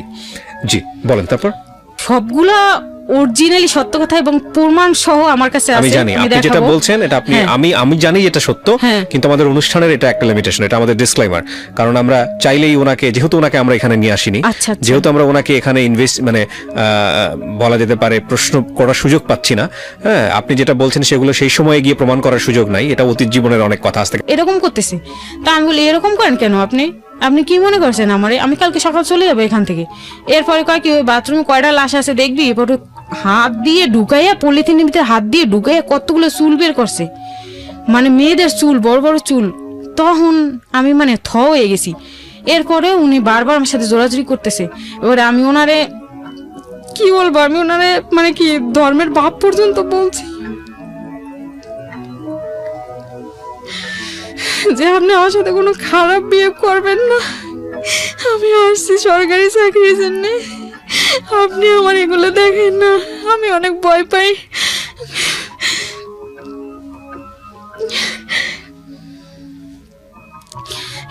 তারপরে ওদিন কত বছর আগের গল্প? 2005 সালের শেষের দিকে, 15 বছর আগের গল্প। এবং আপনারা শেষ পর্যন্ত মনোযোগ দিয়ে শুনবেন যে কি হয়েছে ওনার জীবনে। হয়তো এখানে লাশ ছিল না, উনি মাথার চুল দেখিয়েছেন, যেভাবে হোক ওনাকে ভয় দেখানোর একটা ব্যবস্থা করেছেন নাকি। যাই হোক, তারপরে আমি হতভম্ব হয়ে গেছি। ওই কথাটা এখনো আমি ফিল করলে আমি সাথে সাথে স্ট্রোক হয়ে যাই, এখন আমার ওরকম লাগে। তারপরে আমি বললাম কি আপনার হাতেও ধরি, পায়ে ধরি, আপনি আমার না কাকা না, আপনি আমার ধর্মের বাপ, আপনি আমারে এরকম করেন না। তখন উনি বলল কি যে আমার কাছে যে আসে তাকে আমি আগে মেয়ের মতো দেখি, তারপরে বোনের মতো দেখি, তারপরে তারে আমি কি বলবো, তার সাথে যেটা করায় সেটা করি, তারপরে সে যদি আমার কথার মধ্যে থাকে তাহলে থাকলো, আর নাহলে তারে কেটেও এখানে ফেলে দিই। এই কথা বলাতে আমি আরো ভয় পেয়ে গেছি। তখন আমি মানুষের জায়গায় মানুষ নেই, যতবারই আমাকে টাচ করতে আসে অতবারই আমি চিল্লাপাল্লা করি, আমার মুখ চেপে ধরে। ওই দিন গেল, ওই রাত গেল, সকাল হয়ে গেছে, তো ওনারও মনে হয় ঘুম চলে আসছে। উনি মাথাটা ধুইলো, ধোয়ার পর ওনার ফোনে একটা ফোন আসলো। ফোন আসার পরে মনে হয় হোটেল মনে হয় খারাপ কাজ চলতো, উপরে মনে হয় পুলিশ টুলিশ আসছে, এই জন্য উনি রুমের থেকে তাড়াহুড়ো করে বেরোয় গেল, বাইরের থেকে তালা লক হয়ে গেছে। আর বলছে কেউ যদি এসে দরজা নক করে তাইলে আওয়াজ করবা না, চুপচাপ থাকবা, যা করার আমি বাইরের থেকে করতেছি, আওয়াজ করবা না, আওয়াজ করলে তোমার পুলিশ ধরে নিয়ে গেলে সমস্যা হবে। আচ্ছা আমি আওয়াজ করলাম না। চুপচাপ থাকছি। গেট এমন বাইরেছে, পুলিশ আইসা কিছুক্ষণ পরেই কিন্তু পুলিশ আসছে আমারে থুয়ে যাওয়ার পরেই। সকাল 8টা পর্যন্ত পুরোটা হোটেল অভিযান করছে। আমি কিন্তু শুনতে পাই এই রুমের খাট ভাঙে, ওই রুমের দরজা ভাঙে, এই করে সেই করে শুনতে পাই, কিন্তু আমি আওয়াজ করি না, চুপ করেছি। একবার খাটের নিচে ঢুকি, একবার বাথরুমে ঢুকি, একবার এসে খাটের উপরে শুই আস্তে করে, যাতে খাটটা করকর না করে এরকম। ঠিক আছে, এরকম নড়াচড়া করতে করতে দেখি যে পুলিশ আর যায় না, আর আওয়াজ পাচ্ছি পুলিশের ওয়াল এসে যে শব্দটা আসে না, ওই শব্দটা আমি আওয়াজ পাচ্ছি। তো জানলার উপর নক করে, ভিতরে কেউ আসেন, ভিতরে কেউ আসেন, তাইলে জানলাটা খুলেন, দরজা তো বাইরে থেকে তালা, জানলাটা খুলেন, ভিতরে কেউ আসেন, আপনাদের হেফাজত করার জন্য আসছি, খুলেন খুলেন। আমি তো খুলি না, আমি কি আল্লাহ। আপনি কেন খুলতেছিলেন না? আমি খুলতেছিলাম না, পুলিশ যে আসছে, পুলিশ যদি ধরে আমার নিয়ে যায় থানায়, তাহলে আমি বাড়ি যেতে পারবো। আর যদি আমার না নিয়ে যায়, যদি আমার এখানে আবার রেখে যায়, আর এই লোকটার যে দাপট, যে টাকা যদি এতগুলো ধরে দিয়ে দেয়, তাহলে তো আমার রেখেও যাইতে পারে। তখন উনি আমার গলা কাইটে ওই বাথরুমে নিয়ে ঢুকাই দিবে, ওই ভয় আমার। ঠিক আছে, এই জন্য আমি কিন্তু আওয়াজ করতেছি না। তো যাই হোক, ওই দিন গেল। এর পরের দিন আবার সারাদিন আল্লাহ বিল্লাহ করে করে কাটে। রাত্রেবেলা উনি, আমি তো হিন্দুর ঘরের মেয়ে, এই জন্য উনি পুঁইশাকের মধ্যে গরুর মাংস দিয়া উনি আমার রুমে আসছে, পুঁইশাকের মধ্যে গরুর মাংস দিয়ে ভাত দিয়ে আমার নিয়ে আসছে। তা আমি বললাম কি যে ভাত দিছে, ভাত নিয়ে আসছে। আমি বললাম কি সারাদিন খাইনি, রাত্রেবেলা আমার জন্য এগুলো কিনে আসছেন, আমি এগুলো খাই? আমি তো হিন্দুর ঘরে মেয়ে, আপনি তো জানেন। ভালো করে প্রমাণ করে দেখেন আমার এলাকায় ফোন করে, ঠিক আছে, ভালো করে এলাকায় প্রমাণ করে দেখেন আমি হিন্দুর ঘরে মেয়ে কিনা, আমি এগুলো খাই? উনি বলেন হ্যাঁ, এগুলো কিসের মাংস, এগুলো মুরগির মাংস, হ্যান ত্যান। তারপর আমি গন্ধই পাই গরুর মাংসের, তারপর উনি বলে মুরগির মাংস। তারপরে যাই হোক, আমি অল্প কয়টা ভাত কোনো রকম খাইছি এক সাইড দিয়ে, আর সব ভাত রয়েছে। তো যাই হোক, উনি পরে ওই ভাত খাওয়ার পরে বলছে আপেল আনাইছে, বার্গার আনাইছে, এই সেই খাবার দিয়ে রুম ভুইরা ফেলাইছে ওই দিন রাত্রে। মনে করছে কি খাওয়াইলে পরে যদি আমি ওনার মানে অকৃতকর্ম কাজগুলোতে যদি রাজি হই, কোনোভাবে আমি রাজি না। যাই খাওয়াই আমি কিছু খাই না, আমি একটু মুখে দিই, পিছন দিয়ে বাম হাত দিয়ে ফেলে দিই, আমার ভালো লাগে না। আবার ভাবি বিষ টিস মিশিয়ে আনছে নাকি, বা ঘুমের ওষুধ আনছে নাকি। ওই টিভিতে দেখি জায়গা বে জায়গায় মেয়ে মানুষের ঘুমের ওষুধ খাওয়ায়, নির্যাতন করে, এই করে টিভিতে দেখা যায় সব চ্যানেলে। ঠিক আছে, ওই বারবার রুমের মধ্যে বসে টিভি চালায় দেখতেছি, বারবার চ্যানেল উলট পালট করে দেখতেছি, টিভি তো আমার রুমেই। তো এখন আমার ওইগুলো খালি চোখের মধ্যে ভাসে, তাই আমি খাইতে চাচ্ছি না, যেটা দেয় তাই খাইতে চাচ্ছি না। তো পেয়ারা আর আপেল খাই, কারণ ওগুলো আমি নিজের হাতে ধুই, নিজের হাতে কাটি, এজন্য খাই। তো যাই হোক, উনি খাওয়া দাওয়ার পর যখনই রাত 2টো বাজে, তখনই উনি আমারে আবার ধরছে। তখনই আমি ওই ধর্মের বাপকন ভাইকন যখন সব বলছি, তারপরেও উনি আমার ছাড়তেছে না। এরপরে আমি বারবার যখন কান্নাকাটি করি, তখন খাটের স্টান ভাঙিয়া 2-3টা বাড়ি যে দিল, আমার পাশা পোষা মনে করেন কোমর টোমর সব মনে হয় শেষ, এরকম 2-3টা বাড়ি দিছে। পরে আমি এত চিল্লাপালা আইসে ভিতর থেকে, কিন্তু মুখ এমন জোরে চাইপা ধরছে এরকম করে, আমি চিল্লাইতে পারি না, কান্না করতে পারি না। এরকম ডুগরে ডুগরে কানতে কানতে আমার মনে হয় কি ভিতরটা জমে গেছে, রক্ত ব্লিডিং আসতেছে, এরকম লাগতেছে। তারপরে উনি কি করলো, এই আবার ওই বাথরুমে নিয়ে ওইটা দেখাইলো, দেখবি মানুষের মাথার খাবরা আছে এইখানে, দেখবি, থাক দেখামো না তোরে, তুই যদি আবার র্যাপ ট্যাপ যদি কোনো সময় আসে, যদি আবার বইলে দাও, থাক তোরে আর ওগুলো দেখাবো না। এই হোটেলের মধ্যে অনেক ভয়ানক কিছু আছে, তোরে দেখাইতে পারি, কিন্তু তোরে দেখাবো না। মায়া মানুষ তো বিশ্বাস করতে নাই, যদি কোনো সময় এখান থেকে ছুটে যাইতে পারো, তাহলে তো আমার 12টা বাজবে। এই কথা বলার পরে আমি বলছি, এমনিতেও ভাই আমি এখন যা বুঝতে পারলাম, আমার এমনিতে ওগুলো দেখার আশা আমার আর নাই, আমার ভিতরটা শেষ ভাই। আপনি আমার যদি একটু মুক্তি দিতেন, আমার চাকরি লাগবে না ভাই, আমি জীবনে বাঁচতে চাই। ঠিক আছে, আমার বাবা মার জন্য, আমার 2টা ভাই বোনের জন্য আমার খুব মায়া হয়, আমি বাঁচতে চাই, ওদেরকে দেখতে চাই। আর আমার বাবা মা ফোন তো দিতে পারে না, আমার খবর নেওয়ার জন্য, আমার সরকারি চাকরি হইলো কি না সেই খবর নেওয়ার জন্য আমার বাবা মা মানে পাগল হয়ে গেছে, আমার কোনো খোঁজই পায় না। আজকে 3-4 দিন 5 দিন হয়ে গেল। যাই হোক, পরে উনি কি করলো, 2-3টা বাড়ি দিয়েছে, পরে আমি অজ্ঞান হয়ে গেছি। আবার যে আমার গায়ের উপর আসছে, আবার আমার জ্ঞান ফিরছে। ঠিক আছে, আমি টের পেয়ে যাই কি এমনি জানো, যত অজ্ঞান থাকে আমি কিন্তু ফাল দিয়ে উঠি, কুকুরের মতো হয়ে গেছি। আমার মানে বিষয়টা, আমার শরীরটা তখন উঠলে পরে ওই যে পেয়ারা কাইটা যে বডিটা রাখছি, বডি দিয়ে এমন জোরে কোপ মারছে, এই যে এখানে দেখেন এখনো দাগ আছে। আপনার মাথায় কোপ মারছে? জি, এমন জোরে কোপ মারছে, এখানে বিশাল ভাবে কাইটে, একবার চুলের ভিতর পর্যন্ত কাইটা, রক্তে বিছনার রুম সমস্ত কিছু শেষ হয়ে গেছে। এরপরে আর একটা কোপ মারছে এই যে হাতে, এখনো পুরো সব দাগ আছে, এই যে হাতের মধ্যে একটা কোপ মারছে। তো আপনি এর মধ্যে চিল্লাপাল্লা করতেছিলেন না? চিল্লাপাল্লা করি কিন্তু জোরে করতে পারি না, জোরে যখন চিল্লা না আসে তখনই খাপ করে ধরে, এক হাত দিয়ে কোপ দেয় আর এক হাত দিয়ে খাপ করে মুখ চিপে ধরে বডি উড়াই ফেলাই দেয়। দুইটা কোপ দিছে, দুইটা কোপ দেওয়ার পরে আমার আর কোনো ভাষা ছিল না। আমি তখন শরীর টরীর ছেড়ে দিছি। তখন উনি কি করছে না করছে আমি আর জানি না।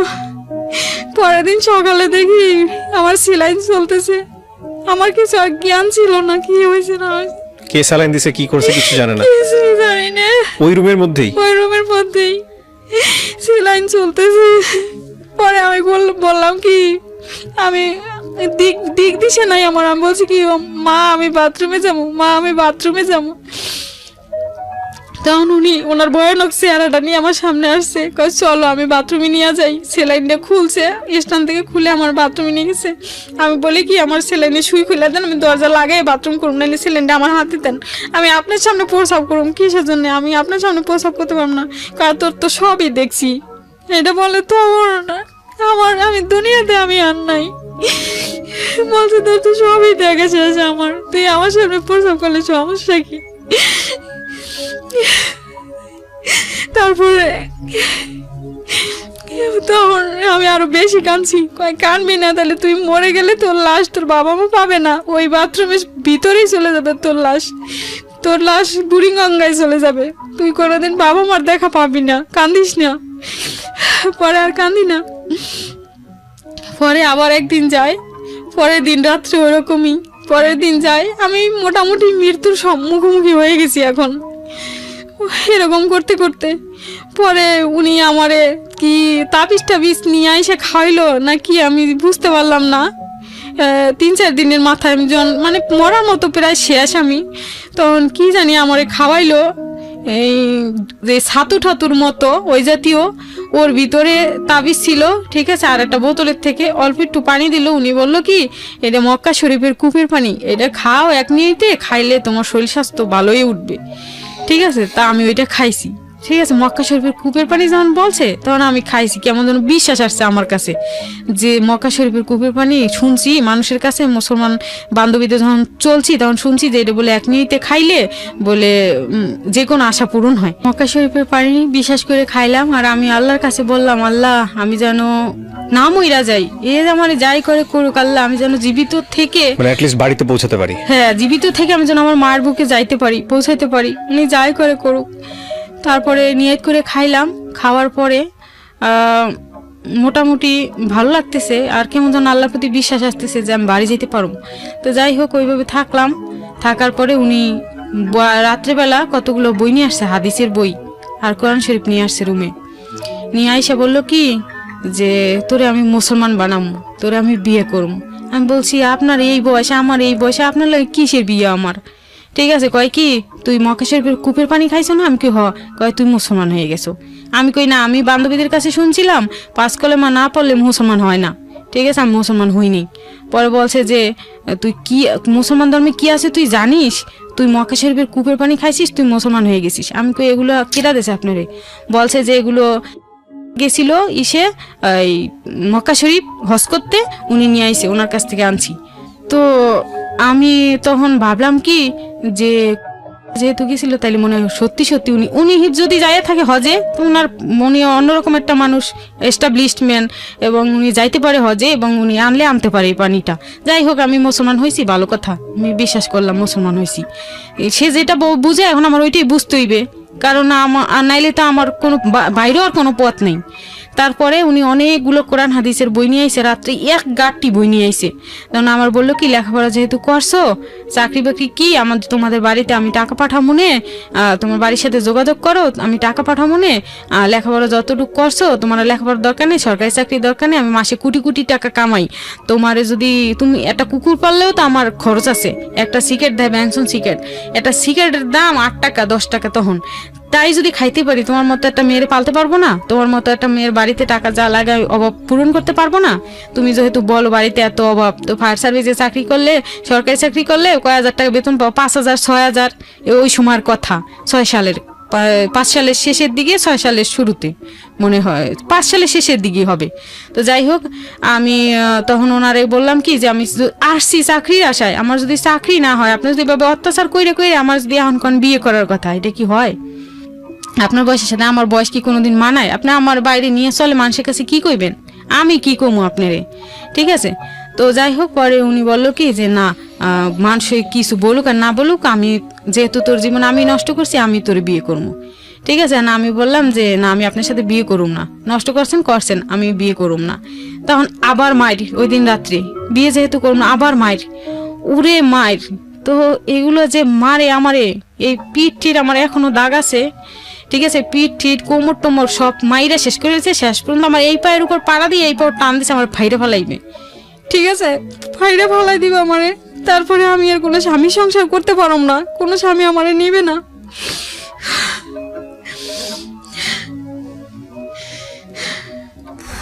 মানুষ এতটা বিকার মানসিকতাগ্রস্ত হয় কিভাবে? তারপরে আমি বললাম কি যে আপনি আমার জীবনটা শেষ করেন না, আমি বাঁচতে চাই, আমার বাবা মার জন্য আমি বাঁচতে চাই। আমি ছোটবেলা থেকে অনেক অসুখ হইতো, আমার অনেক অসুস্থ ছিল, আমার বাবা মা আমার অনেক কষ্ট করে আল্লাহর কাছ থেকে আমার ভিক্ষা চাই রাখছে, আপনি আমার মারবেন না। তখন উনি কইলো কি তাইলে তুই থাক, আর বাড়িতে ফোন করে কিছু কইস না, আর বাড়িতে সিটি মিটি আমাকে ফোন করুন কোত্থেকে, এখানে কি রুমের ভিতর কি আমার কোনো মোবাইল আছে? আমার মোবাইল দিয়ে 1 মিনিট কথা বলতে সুযোগ দিমু, যেহেতু তোর বাপ মা গরিব, মইরা যাইতে পারে, তোর টেনশন, এত আদরের সন্তান তুই, এত রোগের থেকে একটা ভাই মরে গেছে বড়টা, তারপরে তুই জন্মিস, তোর পর লালাডির পর লালাডি গেছে, অসুখের পর অসুখ গেছে, তাও তোরে ভিক্ষা কইরা হইলো চিকিৎসা করাই তোরে রাখছে বাঁচাইয়া। এরপরে ছোট ভাইটা হইছে, পর বোনটা হইছে, ওদের প্রতি বোনের প্রতি অতটা টান কারোর হয়েছিল না। আমার বাবা মার ওরও অসুখ বিসুখ হয়েছিল, কিন্তু ওরে সেরকম একটা চিকিৎসা মিকিৎসা আমার বাপ মা করায় না, আমারই যতটা করছে। যাই হোক, তো উনি বললো কি যে তোর বাবা মার জন্য টাকা পাঠামো, তুই 1 মিনিট কথা বলার সুযোগ দিমু। তখন যাই হোক, আমি 1 মিনিট, উনি ফোন দিয়ে দিল। আমাদের বাজারে একটা নাম্বার, আমাদের বাড়ির থেকে 2 কিলো দূর হইবে বাজার, ওই বাজারে একটা নাম্বার আমার মুখস্থ ছিল, কারণ ওইখানে স্কুলের ছবি টবির জন্য যাইতাম, একটা স্টুডিও, স্কুলে ছবি টবি তোলার জন্য যাইতাম। আর ওইখানে দেখতাম যে ওই ভাই বিদেশ টিদেশ থেকে ফোন আসে, আর ওনার কাছ থেকে মানুষ টাকা দিয়ে ফোন করে, তাই ওনার কাছ থেকে আমি নাম্বারটা নিয়ে আইছিলাম যে আমি তো ঢাকা থাকি ভাইয়া, আমি যদি কোনোদিন ফোন দেই আমার বাপ মার একটু ডেকে দিবেন যাতে কথা বলতে পারি। কই হ্যাঁ দিব, সমস্যা নেই। পরে আমি ওই ওনার কাছে ফোন দিতাম, ফোন দিয়ে বলতাম মিজান ভাই আমার মাকে একটু ডেকে দিতে পারবেন, একটু কথা আছে। তখন একদিনই ফোন দিতে দিছে। তখন আমার মা, উনি টাইম দিল কালকে বিকালে 5টার সময় ফোন দিবেন, আগামী দিন বিকাল 5টায় ফোন দিবেন। ওই টাইমের ভিতরে উনি সাইকেল চালিয়ে যাইবে, যাই আমার মায়ের খবর দিবে, মা পরের দিন আসবে, তারপরে আমার ফোন ধরাই দিবে। তারপরে পরের দিন আমার মা আসছে পরে আমি যে ফোন দিছি, আমার মা আমার কণ্ঠটা পাইয়ে কানতে কানতে সাথে সাথে বেহুশ হয়ে গেছে, আর কথা হইল না, মা বেহুশ হয়ে গেছে, আমিও বেহুশ হয়ে গেছি। তারপরে ফোনটা কি আপনি ওনার নাম্বার থেকে দিছিলেন? হ্যাঁ, ওনার নাম্বার থেকে ফোন দিছি। তারপর আমি বলছি মা এই নাম্বারটা রাখে দিও, এই যে এর কাছে চাকরি করার জন্য আইছি, উনি আমারে আটকাই রাখছে, এটা বলতে দেয় না, মুখ চাইপে ধরে, এটা বলিস না দূর থেকে হয়।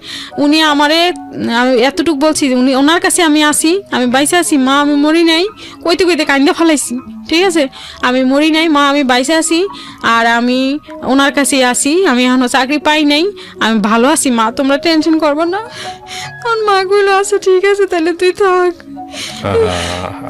ভালো থাকলে ভালো বাবা, আমরা তো মনে করছি তুই মরে গেছো, তুই দুনিয়ায় নাই, আমরা তো তোর মৃত্যু শ্রাদ্ধ করতে চাইছিলাম, আমাদের অর্থ নাই তাই করি নাই, আমরা মনে করছি তুই মরে গেছো, আজকে 20 দিন হয়ে গেছে।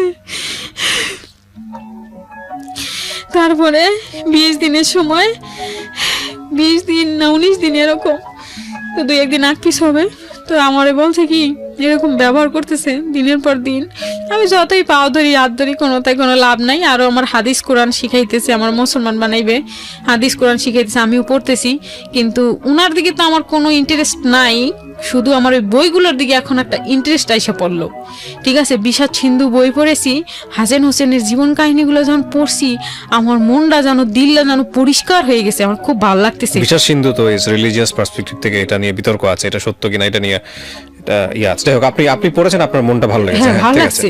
তারপরে আমি কয়েকটা হাদিসের বই পড়ছি, তারপরে হাদিসের বই পড়ছি, পরে উনি বললো কি তোরে তো মেইন জিনিসটাই দেওয়া হয়নি। আমি বললাম সেটা কি? কয় নবী রাসূলের জীবন কাহিনী, আমরা যে নবীর উম্মত সেই নবী রাসূলের জীবন কাহিনী না পড়লে তো তুই কিছু বুঝবি না। এগুলো পড়াচ্ছে আপনাকে আর আপনার সঙ্গে প্রতি রাতে এই ধরনের কাজ করতেছে। তারপরে আমার ওই বই না দিল, নবী রাসূলের জীবনী গল্প একটা বই না দিল, ওইটা আমি পড়া শুরু করলাম। 3-4 দিনই পড়া শেষ। আর পড়তে পড়তে অজরে চোখের পানি পড়তে পড়তে আমার বুকটা ভিজে যাইতো সব সময়। আর আমি মনে করতাম আল্লাহ এতদিন আমি কইছিলাম, এখন কইছি আসলে আমি ভুল ধর্মে ছিলাম, আমার ধর্ম এখন ইসলামে গ্রহণ করতে হবে, কারণ গ্রহণ করবো বা আমার বিশ্বাস হয়ে গেছে এই ধর্মের প্রতি। আর আমার মা একটা কথা বলতো কি ছোটবেলা থেকে, যে আমি যখন জন্মগ্রহণ করেছি, এই কথাটা কিন্তু একটা মেইন কথা আমার এখন ভালো করে খেয়াল হয়েছে যে এই কথাটা আমার বলা উচিত। তো এই কথাটা আমার মা সব সময় বলতো যে তুই যখন জন্মগ্রহণ করছো তখন গ্রামের বাড়ি তো দায় আনছিলাম, ছোরাপ কাকা আছে আমার এক, ঠিক আছে আমি কাকার নামটা মেনশন করতে চাই, কারণ কি ওই কাকাটা একটা ভালো প্রতিষ্ঠানে মনে হয় চাকরি করে, খুব ভালো ছিল এক সময়।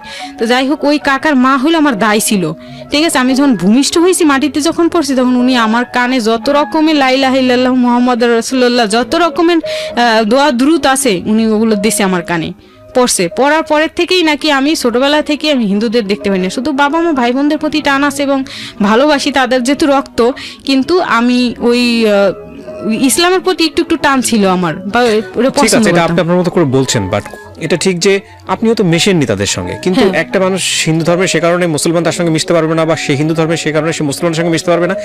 এইটা আসলে আমাদের সামাজিকতার কিছু কিছু জায়গাতে এমনভাবে বিষয়গুলোকে সাম্প্রদায়িক চিন্তাভাবনার খোলসে, আমি আরো যদি সহজ করে বলি, মানে এমনভাবে বিষদাগার করা হয়েছে একজন আরেকজনের সম্পর্কে, যে কারণে হয়তো এই ধরনের ধ্যান ধারণা জন্ম নেয়। কিন্তু ধর্মীয় জায়গাটা থেকে এগুলো আমাদের ধর্মের জায়গা থেকে আরো বেশি সহমর্মিতার হাত বাড়াতে বলা হয়েছে, তাই না? যে অন্য ধর্মের যারা তাদের প্রতি আরো বেশি সহানুভূতিশীল হও, আরো বেশি মানবিক হও, আরো বেশি ভ্রাতৃত্ববোধ দেখাও। কিন্তু যাই হোক, আপনার ভালো লাগতো ইসলাম ধর্ম, এটা আপনি বলতে পারেন, হ্যাঁ আপনার ভালো লাগতো ইসলাম ধর্ম। হ্যাঁ ভালো লাগতো, কিন্তু আবার বাবা মার প্রতি টানও আছে, আবার বাবা মা যে কোনোদিন ছেড়ে দেবো বা ইসলাম ধর্ম গ্রহণ করবো এরকম কিছু চিন্তা ছিল না। এবং আমার ওইটা কোনোদিন আমি ওইটা কনফিডেন্ট ছিলাম না ওইটার প্রতি। এমনি জাস্ট শুনতাম বা দেখতাম বা ভালো লাগতো, এই মানে ওটা ভিতরে ধারণ করতাম না। তারপর কি হলো, আপনি এগুলো পড়তেছেন, কোরআন হাদিস, কোরআন তো পড়তে পারেননি তখন, হাদিস পড়ছি। হ্যাঁ, কোরআন বাংলা কোরআন শরীফ এনে দিয়েছে, বাংলা কোরআন শরীফ দেখে দেখে একটু একটু পড়ছি, কিন্তু হাদিসগুলো খুব সুন্দর করে পড়তে পারছি, সব বাংলা তো এই জন্যে পড়ে পড়ে আমার খুব ভালো লাগলো। এবং আমি একটা জিনিস চিন্তা করলাম যে আমার বাবা মা কি আমারে ফেলাই দিবে যদি আমি মুসলমান হই। উনি মুসলমান হওয়ার অফার দিয়েছে, আমি মুসলমান হইতে পারি, কিন্তু ওনাকে আমি বিয়ে করব না, এটা হলো এক কথা। দ্বিতীয় কথা হইলো যে আমি যদি মুসলমান হইয়া থাকি তাহলে আমি থাকবো কোথায়, খাবো কি, কোথায় কি করব, আমার তো বাসা বাড়ি নেই বা কিছু নেই। আর আমার বাবা মা কি মেনে নিবে? আমার বাবা মা তো এই ধর্ম পছন্দ করে না, তারা তো হিন্দু, আমিও তো হিন্দু, এখন আমি কি করব? আমি এটা দোটানার মধ্যে পড়ে গেলাম। তখন উনি বললো কি যে তুই কি ইসলাম গ্রহণ করবি? আমি ইসলাম গ্রহণ করব, তবে আপনাকে আমি বিয়ে করব না, আপনি আমার বাবার বয়সী বয়স, আপনাকে আমি কেন বিয়ে করব? আমি একটু চড়া করে বলতাম এই কথাটা, যখন উনি বিয়ের কথাটা যখন বলতো। যাই হোক, উনি এক পর্যায়ে উনি আর বিয়ের কথা বলে না, কিন্তু দিনের পর দিন ওইভাবে মিশে যাচ্ছে আমার সাথে, ঠিক আছে। বিয়ের কথা আর বলে না, কিন্তু একজন মাওলানা নিয়ে আসলো, ডাইকা নিয়ে এসে আমারে 5 কলমা পড়াইলো। এটা আপনার ইচ্ছাতে হয়েছে নাকি জোর করে? ইচ্ছাতে না, আমি পছন্দ করে ফেলছি, হাদিস করেছেন। হ্যাঁ, স্বেচ্ছায় পড়েছি আমি। মানে ওই এরকম একটা জঘন্যতম সিচুয়েশনের মধ্যে ভালো আপনি কি দেখবেন? তবে এটা ঠিক যে যেহেতু উনি স্বেচ্ছায় করেছেন, তবে এটা অবশ্যই আল্লাহর একটা ক্যারিশমা।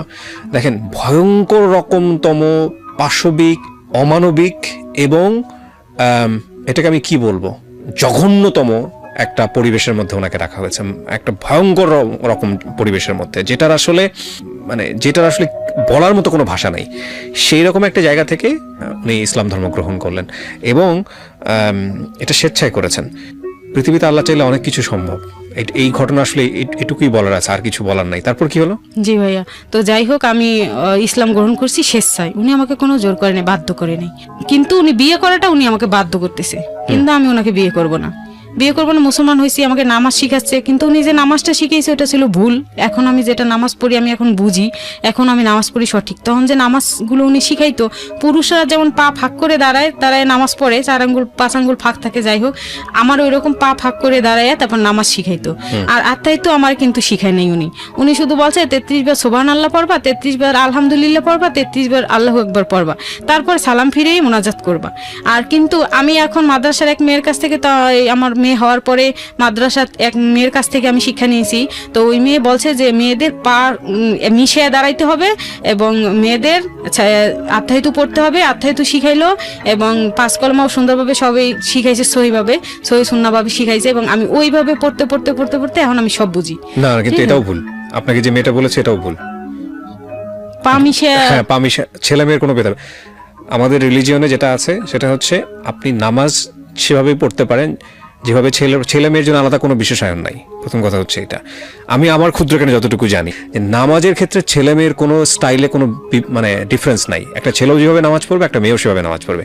তারপরও আমি আপনাকে বলতেছি, যেহেতু আমি স্কলার না, হ্যাঁ আমারও ভুল থাকতে পারে, আপনি একজন ভালো এই মাদ্রাসায় পড়ে বলেই আপনি তার কাছ থেকে শিখে যে সে একদম পারফেক্টলি বলতে পারবে, বিষয়টা এরকম না। যে একজন ভালো আলেম তার কাছ থেকে শোনেন, একজনের না 10 জনের কাছ থেকে শোনেন, জেনে আপনি সঠিক নিয়মটা ফলো করবেন। ঠিক আছে, আপনি গল্পে যাই। তারপরে কি হলো? তো যাই হোক, নামাজ আপনি যেগুলো আমার জোর করছিল আপনাকে বিয়ে করার জন্য, তারপর? হ্যাঁ জোর করছিল। তারপরে আমি বলছি না আমি আপনাকে বিয়ে করব না। 1 কথা 2 কথা 3 কথা, তারপর বলে বিয়ে যদি না করিস তাহলে আমার সাথে কালকে 5 তলায় উঠবি। আমি বলি কেন 5 তলায় উঠবো? এই অফারটা কিন্তু 20 দিনের মাথায় 21 দিন পরে এই অফারটা দিল। বিয়েতে যখন রাজি না, আমি মুসলমান হয়ে গেছি। ও আবার মুসলমান হওয়ার পরে উনি 1 গ্লাস পানি আনলো বাথরুমের থেকে না সরি ফিল্টারের থেকে, বাইরের থেকে পানি নিয়ে আসলো কাউন্টার থেকে, নিয়ে এসে বললো কি পানির গ্লাসটা ধর। আমি বলছি কেন? বলছে ধরলাম। বলছে যে বল ইহকাল পরকাল দুজনে তুই মুসলমান হয়েছিস মনে থেকে, এটা আগে বল। আচ্ছা বললাম আমি মনের থেকে মুসলমান হয়েছি। আমি কি জোর করে তোকে মুসলমান বানিয়েছি? আমি কি না এটা আমি কোনোদিন বলবো না, জোর করে আপনি মুসলমান বানানে আমার মনের থেকে হয়েছি। আচ্ছা তুই ইহকাল পরকাল আমার সাথে একসাথে থাকবি, পানি ধরে বলতে হবে, পানি তুলে বলতে হবে। আমি বলছি না এটা আমি বলতে পারবো না। আমি পানির গ্লাসটা দিয়ে ফিক্কা ফালাই দিছি পরে একটা চরমাস একবারে কান কোন ফাইটে রক্ত এখান থেকে পইরা একবার আমার পুরোটা, তখন সাদা একটা গেঞ্জি পরা ছিলাম, উনি গেঞ্জি পরাইতে পছন্দ করতো আমারে। আচ্ছা এখানে ওনার এই জায়গাটা যাওয়ার আগে আমি আপনাকে, যারা দেখছেন এখানে, আমি জানি যে ধর্ম সম্পর্কে প্রপার একদম সঠিক জ্ঞান রাখেন বা ধর্মকে সবাই সব জায়গা থেকে একদম 100% চর্চা করেন।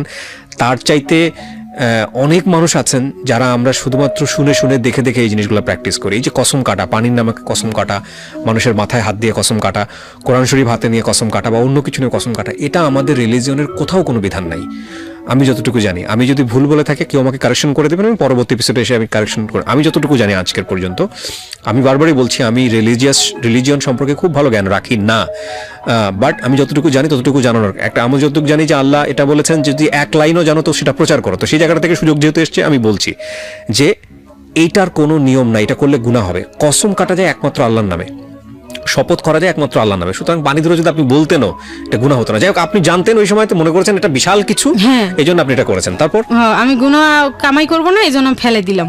তারপরে উনি এমন চট দিছে একবারে কান দিয়ে রক্ত বেরবে, আমার গেঞ্জি টেঞ্জি ভিজে, আমার মনে করেন সেলোয়ার ভিজে যাচ্ছে, এত রক্ত পড়ছে। এই কানটা এখনো আমার সমস্যা, কয়েকদিন পরেই কানটা তপ্ত মারে থাকে, হাঁটতে পারি না, হাঁটলে দুমদুম করে, গোসল করতে পারি না, ডাক্তার বলে পানি যেন ঢোকে না, এমন বড় মাপের ডাক্তার। আপনি সুযোগ পাচ্ছিলেন বাইরে চলে যাওয়ার বা থাম করে পালাই যাওয়ার? শুনেন এই কথায় আসছি, ও 20 দিন তো গেছে, এর ভিতরে ফাঁকে ফাঁকে আমি চেষ্টায় থাকতাম। উনি যখন রুমে ঢুকতো সিন্ধুকের চাবি এরকম ছড়া নিয়ে ঢুকতো, ওর সাথে দরজার চাবি আছে, তালা ভিতরের থেকেও মারে বাইরের থেকেও মারে।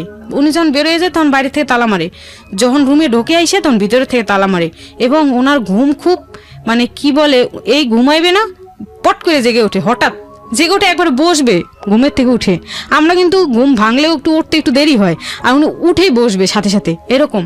আর ওনার চোখগুলো খুব লাল থাকতো সবসময়, খুব ভয় পাইতাম। দাড়ি ছিল? না না দাড়ি দাড়ি নেই ছিল কোনো, না? না আচ্ছা। আজও নেই। তো যাই হোক উনি ওই দরজায় তালা লাগে যখন ঢুকতো, সিন্ধুকের চাবিগুলো বিছনার কর্নারে রেখে উনি যখন শুইতো ঘুমাইতো, উনি এই সাইডে ঘুমাইতো, আমার ডান সাইডে ঘুমাইতো, আমি ওনার বাম সাইডে শুইতাম। এই যখন আর কি হয়ে গেছি বোঝেন না, যখন মানে কি ওনার হাতে বন্দি হয়ে গেছি, কিছু তো করার নেই, ওইভাবে শুই। ছোট খাট শুইতো অনেক কষ্টে, একজনের খাট, ওনার একার সিঙ্গেল খাট, যাই হোক কষ্ট মষ্ট করে শুইতাম। তারপরে ওই চাবিগুলো আস্তে আস্তে, ওগুলো তো আমার মাথার কাছে থাকতো, ওনার মাথার কাছে থাকতো না, তো আস্তে আস্তে আমি চাবিগুলো নিয়ে প্রায় দিন দরজা 2-3 দিন তো চেষ্টা করছি, লাস্টে একদিন সফল হয়েছি। ঠিক আছে, খুলে ফেলছি তালা, খুলে গেটটা খুলছি সকালবেলা, খুব সকালে, যে আমার তো কেউ দেখবে না, আমি কোন পথ দিয়েছিলাম কেউ ধরতেও পারবে না, দিমো এক দৌড় দিয়ে কোনো রকম খালি গাপ তুলে যাইতে পারলে হয়েছে। তাইলে আমি যেমনি হোক মানুষের হাত পাও দৌড়ে, আমাকে দেশি মানুষ পাবো বরিশালের, তখন বরিশালের গাড়িতে একটা টিকিট দিবেই আমারে কেউ, হাত পাও ধরলে, তখন আমি বাড়ি চলে যাবো। আমার এরকম নিয়ে আয়, তখন গেটটা খুলে বাইরের থেকে লাগাই দিছি, ও আর বেরোইতে পারবে না, ওরে লাগাই দিছি। লাগাই দিয়ে চাবিগুলো কাউন্টার উপরে আস্তে আস্তে রাখছি, ওই 3 তলায় কিন্তু কাউন্টার, আস্তে আস্তে রাখছি যাতে চাবিতে শব্দ নয়, দারোয়ান যাতে উঠে না পড়ে। দারোয়ান ঘুমাচ্ছে নাক ডাইক্কা, ঠিক আছে, দারোয়ান আবার ওর আপন কাকা, যাই হোক ওই মুন্সি ঘুমাচ্ছে, যার জন্যে চাবিটা রাখছি কাউন্টারে রেখে আস্তে আস্তে করে, ওই গেটটা একটু ফাঁকা ছিল, গেটটা আস্তে আস্তে সরাইছি, কলেপসেবল গেট তো, শব্দ হইলে দারোয়ান টের পাই যাইবে, তাইলে আস্তে আস্তে একটু সরাই কাত হইয়া আস্তে আস্তে ওই গেট দিয়ে বেরোইছি, মাথা বের হয় না, টানতে টানতে কপালটা ছাল উঠাই ফেলাইছি। ঠিক আছে, যদি আমি ফাঁক করতে যাই শব্দ হইবে, গেট যদি খুলতে যাই তার থেকে অল্প যেটুক খোঁজ আমি মাথাটা বের করবোই, আমার বডি যেহেতু বেরোইছে মাথাও বেরোইবে, তারপর মাথার টান দিয়ে বের করছি, যে কোনো কপালের ছালটা নাকটা ছাল উঠা শেষ হয়ে গেছে। তারপরেও আমি বেরোইছি, বেরোইয়া নিচে গেছি কাউন্টারে, মানে হোটেলে কাউন্টার, আনারকলি রেস্টুরেন্টের কাউন্টার, ওই কাউন্টার পর্যন্ত গেছি পরে দেখি ওখানে আরেকটা ছেলে ঘুমায় আছে। ঠিক আছে, এখন ছেলেটা এমনভাবে ঘুমাইছে যে আমি ওরে না পারি ড্যাঙ্গায় যেতে, না পারি ওর গায়ে পাড়াতে, মানে কোনোভাবে আমি ওই গেটটা আর খুলতে পারি না, হাতে পাই না, ও এতখানি জায়গা নিয়ে শুয়েছে তো, হাতে ওই গেটটা পাই না। আর যদি খুলতেছে ছেলে উঠতে আমার মায়ের শুরু করে দেবে, কারণ সবাইকে বলা আছে, আমার উপর নজরদারি করা আছে। ঠিক আছে, তো যাই হোক আমি ওই গেটটা আর খুলতে পারি না। এখন গেছি জালনায়, যে বারান্দায় গেছি, এখন বারান্দায় যে গিরিল ও দিয়ে আমি যেতে পারবো না, কোনোভাবে খোলারও সিস্টেম নেই। ঠিক আছে, জালনার গিরিল দিয়ে যে আমি জালনা বাইয়ে যে নামবো বা কোনো একটা সিস্টেম করব, কত সিস্টেম যে খুঁজতেছি, কিন্তু নামার আর কোনো সিস্টেম নাই। এবারে আমি ভাবলাম কি, আমারে তো কালকে 5 তলায় উঠাইবে, তার সে আমি মরেই যাই, কি করব, যাইতে তো আর পারবো না। 5 তলায় কি আছে? 5 তলায় খারাপ কিছু আছে। ও মানে আপনি যদি বিয়ে না করেন তাহলে আপনাকে ওখানে দিয়ে 5 তলায় দিয়ে আসবে, হ্যাঁ। তো যাই হোক আমি ওইটা মনে মনে সন্দেহ করছি, এবং যে আমার ভাত দেয় জালনা দিয়ে, ও আমার কাছে বলছে, ঠিক আছে, একদিন গোপনে, ঠিক আছে, জানি না আমার এই ভিডিও দেখ শোনে কি না, আর ভালো কাজই করছিল, আর এবং ভাত করে আমার একটু বেশি বেশি দিত, পরবর্তীতে আমি খাইতে পারতাম, তখন উনি মাইপা ভাত দিত, আর ছেলেটা আমার চুরি করে একটু বেশি ভাত দিত, আমি খাইতে পারতাম তখন আর কি। তো ওই আমার হেল্প করছিল, আমার বলছে কি, আপনি যদি সুযোগ পান আমার কথা বলবেন না, যদি সুযোগ পান পালান, নাইলে আপনারা কিন্তু অপকর্মে জড়াই দেবে, আর উপরে অনেক সুন্দর সুন্দর মেয়েরা থাকে, এরা খারাপ কাজ করে। ঠিক আছে, এই কাজ করে আমাদের এই মালিক সাহেব, ঠিক আছে, এই কাজ করে। ঠিক আছে, তখন আমি ভাবলাম কি আল্লাহ খাইছে, তখন ওই ছেলের কথা আমার মনে মনে, আমি এখন কিভাবে পালাবো, আমার তো নাইলে খারাপ কাজে নিয়ে যাবে, আর উনি যেহেতু 5 তলার কথা বলছে, আমার আইডিয়া হয়ে গেছে ওই ছেলের কথা ঠিক আছে। তারপরে আমি করলাম, নামলাম দোতলায়, নেমে ওই ছেলেরে ডাঙ্গাইতে পারলাম না, এবার নিচতলায় কিভাবে যাবো, তাই তো নিচতলায় আর এক গেট মারা, এই গেট তো মারা দোতলায়, নিচতলায় তো আর এক গেট মারা, তাহলে আমি তো বেরোর কোনো রাস্তা নেই। তখন আমি টেনশনে পইরা সারা হোটেল খুঁজলাম, ঘুরলাম, ও ঘুমাচ্ছে তখন, আল্লাহর কি খেলা, কি বেরোইতে পারিনি তখন, আল্লাহ জানি না। তো উনি ঘুমাচ্ছে, উনি বেরোয় না, তো আওয়াজও নেই, আমি সারা হোটেল ঘুরলাম, কোনোখান থেকে যদি একটু নামার জায়গা পাইতাম, বাথরুমের পাইপ টেপ কোনো কিছু ধরে যদি নামতে পারতাম, 3 তলা আমি ফাল দিলেও মরবো না, হয়তো হাত পা ভাঙবে, 3 তলা আমি ওরকম চিন্তা করছি। আর দোতলায় যেহেতু নামতে পারছি, তখন আমি চিন্তা করছি দোতলা থেকে নিচতলা পড়লে হয়তো হাত পা ব্যথা পাবো, মরবো তো আর না, ওই চিন্তা করে আমি দোতলায় গেছি, কিন্তু কোনোখান থেকে আমার লাভ দেওয়ার সুযোগ আর পাইলাম না। তখন আমি ফ্যানের সাথে ফাঁস দিতে নিলাম, জীবন আর রাখবো না। ঠিক আছে, তখন আমি 3 তলায় উঠলাম, উঠে সারা রুম খুঁজে কোনার মধ্যে একটা রুম পাইছি খালি, ওই রুমে যাইয়া ফ্যানের সাথে ফাঁস দিতে গেছি, বিছনা চাদর উঠাইয়া চাদর ছিঁড়ে ওইটা গিরাইছি ভালো কইরা, গিরাইয়া এবার গলায় তো গিরাইছি, ফ্যানের সাথে গিরাইয়া খাটের উপর বসে গিরাইছি। এখন আমি ঝুলবো কিভাবে, আমি ঝুলতে গেলে তো আমার ওই যেখানে গিরাইছি ফ্যানের সাথে, ফ্যানটা তো আউটে না, খাটের বরাবর। ঠিক আছে, আমি ঝুলবো কিভাবে, ঝুলতে পারি না, কিন্তু ওইভাবে আমি চেষ্টা করতেছি মরার। ঠিক আছে, কিন্তু আমার আমার হয় না, পাও খাটের উপরে বসে যায়, কিন্তু মরতে পারি না, কোনোভাবে হয় না। অনেক চেষ্টা করছি, অনেকক্ষণ ট্রাই করছি, মরতে পারি না। ঠিক আছে, তখন আমি ভাবলাম কি যে আমি যদি খাটের বাইরে যদি ফাল দেই তাইলে কি আমার ওরা ফাঁসবে, উপরে গিটটা কি ফাঁসবে। আচ্ছা দেখি তো কি করা যায়। দিছি ফাল খাটের উপর থেকে, তো ওইটা টান দিয়ে ধরবে, আমার গলায় ফাঁস পড়েছি, মারা যাবো। দিছি ফাল দেওয়ার সাথে সাথে সুটটা ছিঁড়ে একবার নিচে পড়লাম, দাম কইরা নিচে যখন পড়ছি, দাম কইরা সবাই উঠে গেছে হোটেলের। ওরে কি এলো কি এলো কি এলো কি এলো, তখন পড়ছে কি তখন আমারে ওইটা উঠে দরজা টাকাইতেছে, তখন দেখতেছে আমি অজ্ঞান হয়ে গেছি, তখন দেখতেছে আমি নেই রুমে, এই চিল্লা ফাল্লা শুরু গেলে, মেয়ে গেল কই গেল কই। তখন ওরা আমার সবাই ধরে নিয়ে আসছে স্টাফরা, যে এই রুমে যাই উনি গলায় ফাঁস দিছে। এই তো মায়ের আমারে যত রকমের মায়ের, সব মায়ের দিল, মায়ের দিয়ে এরপরে আমারে রাখলো, আর কিছু করলো না। 3-4 দিন ডাক্তার এনে ট্রিটমেন্ট করাইলো। ওই স্টাফরা পানি এনে দেয়, মাথায় পানি দেয়, যা করার ওরা করে, উনি শুধু পাশে দাঁড়ায় থাকে। ডাক্তার নিয়ে আসে, ভালো ভালো ডাক্তার নিয়ে আসে। স্টাফরা সবাই জানতো যে উনি এই ধরনের? হ্যাঁ, উনি এই ধরনের, সবাই জানতো উনি এই ধরনের, এবং এক না। তো আমি তারপর ফাঁস দিয়ে মরলাম না, আল্লাহ নিল না। আসার পর রুমে ঢুকে যখন মারছে, মার খাইয়ে ডাক্তার দিয়ে ট্রিটমেন্ট করে ভালো করলো। ভালো করার পরেই আমার আবার 5 তলার অফার, ওই বিয়ে করো না 5 তলায় ওঠো। তারপরে আমি এক পর্যায়ে রাজি হলাম যে বিয়ে করলে তো আমার বাচ্চা হয়ে যাইবে, তার থেকে আমি 5 তলায় যাই। কিন্তু 5 তলায় যে কি হবে এটা তো আমি অত ভালো তখন বুঝতে পারিনি। হয়তো ওই ছেলে বলছে আমার ভিতরে আছে, অত ভালো বুঝতে পারিনি। তবে আমার ভিতরে এরকম একটা বুঝছিল, যদি আমার 5 তলায় উঠে দিয়ে সে র্যাব আসে, পুলিশ আসে, তখন আমি ওদের সাথে চলে যাব। ঠিক আছে, নাইলে ওই মেয়েরা যারা আসে, আরিফুল বলছে যে সকালে উঠে মেয়েরা 7টায় 8টায় আর রাত্রেবেলা নেমে যায়। ঠিক আছে, যদি সুযোগ পান ওদের সাথে নেমে যাইতে পারবেন। আরিফুলের সাথে মাঝে মধ্যে একটু শেয়ার করতাম, যাতে ম্যানেজার না শুনে। ম্যানেজার আবার ওর গোলাম চাটুকারি করে, ঠিক আছে, আবার বলে দিবে আরিফুল যে সত্য কথাগুলো আমার যা বললে তো আরিফুলের বাড়ি যেই ওর বাচ্চা বউ সব মাইরে ফেলাইবে, কারণ সব রংপুরের লোক না, মাইরে ফেলাইবে। যাই হোক, পরে আমি করলাম, কাছ থেকে সহযোগিতা নিয়ে আমি সবকিছু জানলাম, এবং আমি জানি যে নামতে পারবো। ঠিক আছে, সিঁড়ি দিয়ে আমি নামতে পারবো মেয়েদের সাথে, যদি আমি 5 তলায় যাই।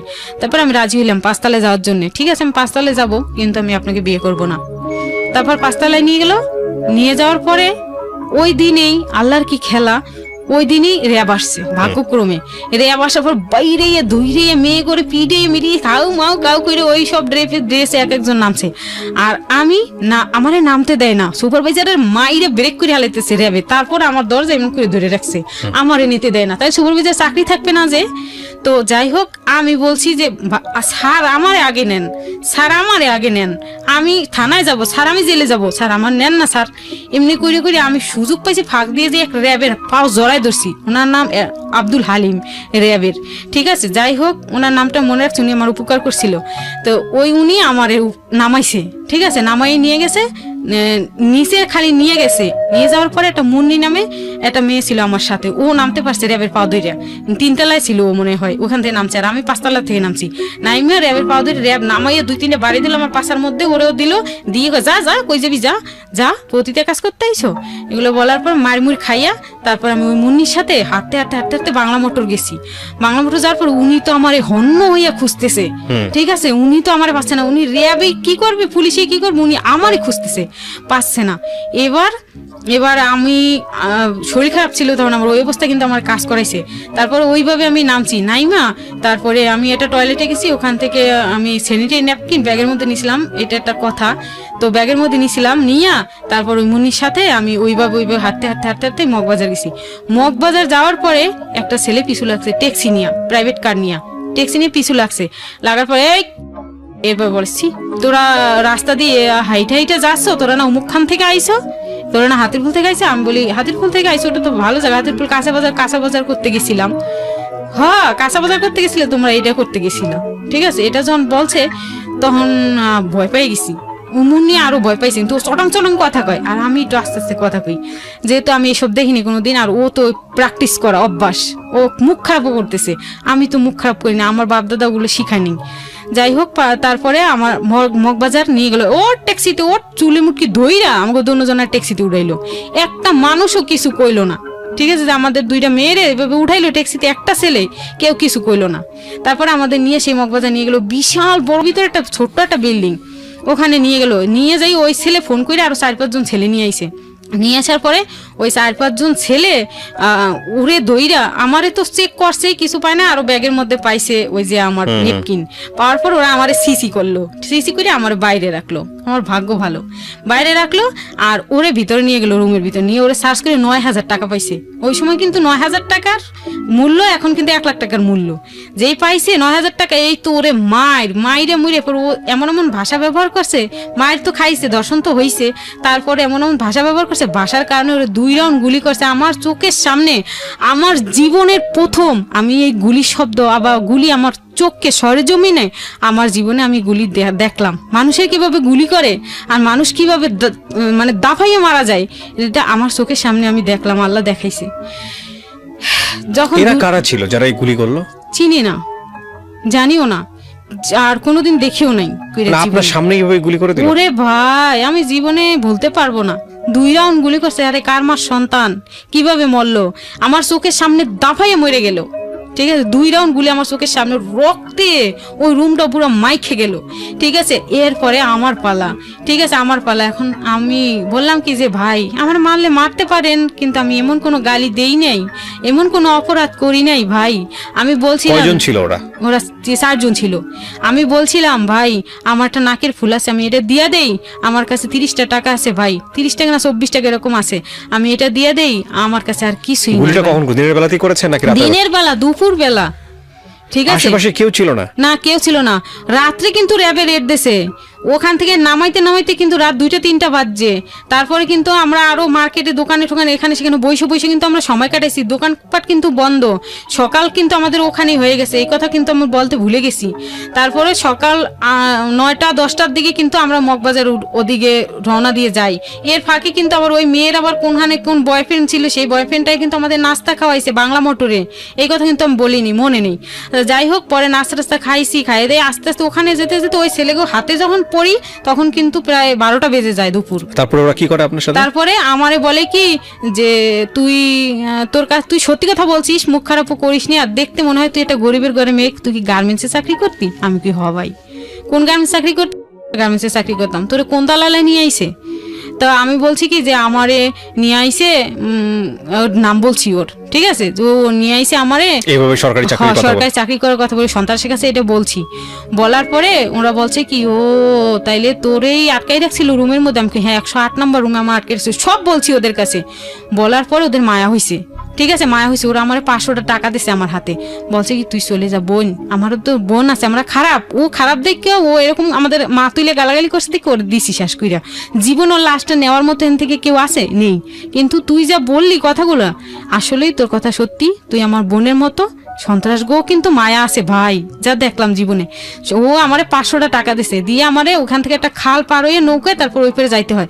বলছে যে আমরা যে ঘটনা ঘটাইছি এটা কিন্তু কার কাছে প্রকাশ করো না, তাইলে তোমার যেখানে পাবো দৌড়ে নিয়ে এসে ওই রকম ঘটনা ঘটাই দিব, কার কাছে প্রকাশ করো না। টাকা দিলাম 500, চলে যাও ভালোভাবে, কই যাবো যাও, ঠিক আছে।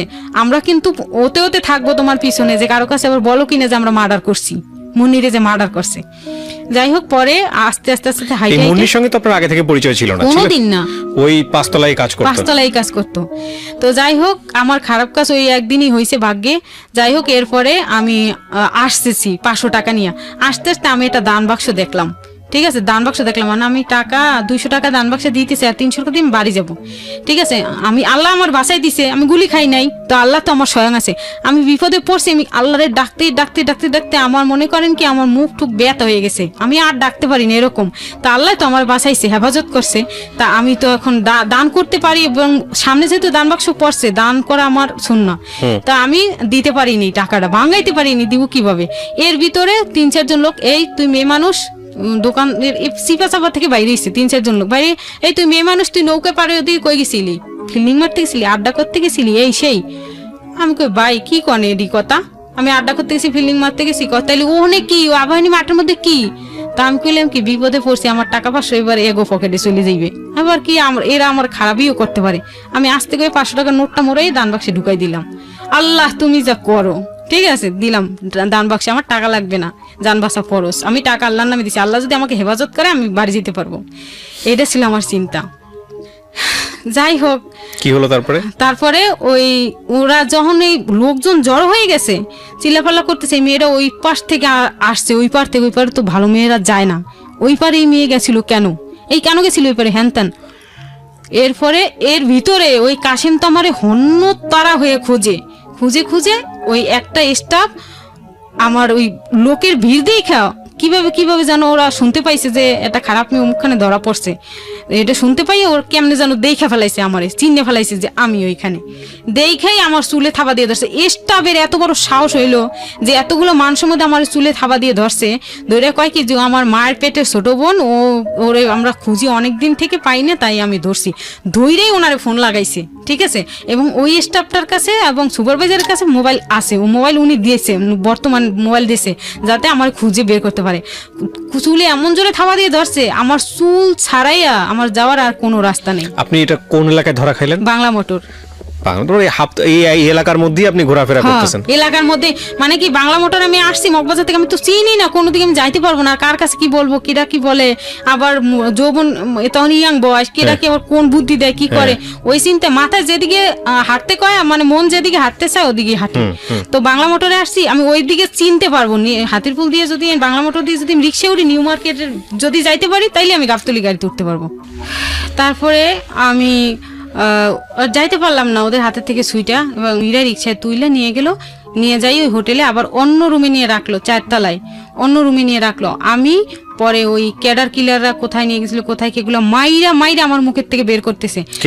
মানে এই বুড়ো লোকটা যেটা আমার নিয়ে আটকে রাখছিল এতদিন, যে লোক আপনাকে মানে সরকারি চাকরির লোভ দিল। হ্যাঁ হ্যাঁ। তারপরে আমারে ওই 4 তলা নিয়ে অন্য রুমে রাখলো, ওইখানে ফ্রিজ টিজ টিভি টুবি কোরআন হাদিস বইটে সব ওই রুমে নিয়ে গেল, এবং ওই রুমে যাই আমি থাকতে শুরু করলাম, এবং সব বিস্তারিত আমার মুখ থেকে বের করলো মাইরা যে আবার মুন্নিরে ওই জায়গায় মাইরা ফেলাইছে, সন্ত্রাসীরে, সবই কইলাম ওর কাছে বাধ্য হইয়া।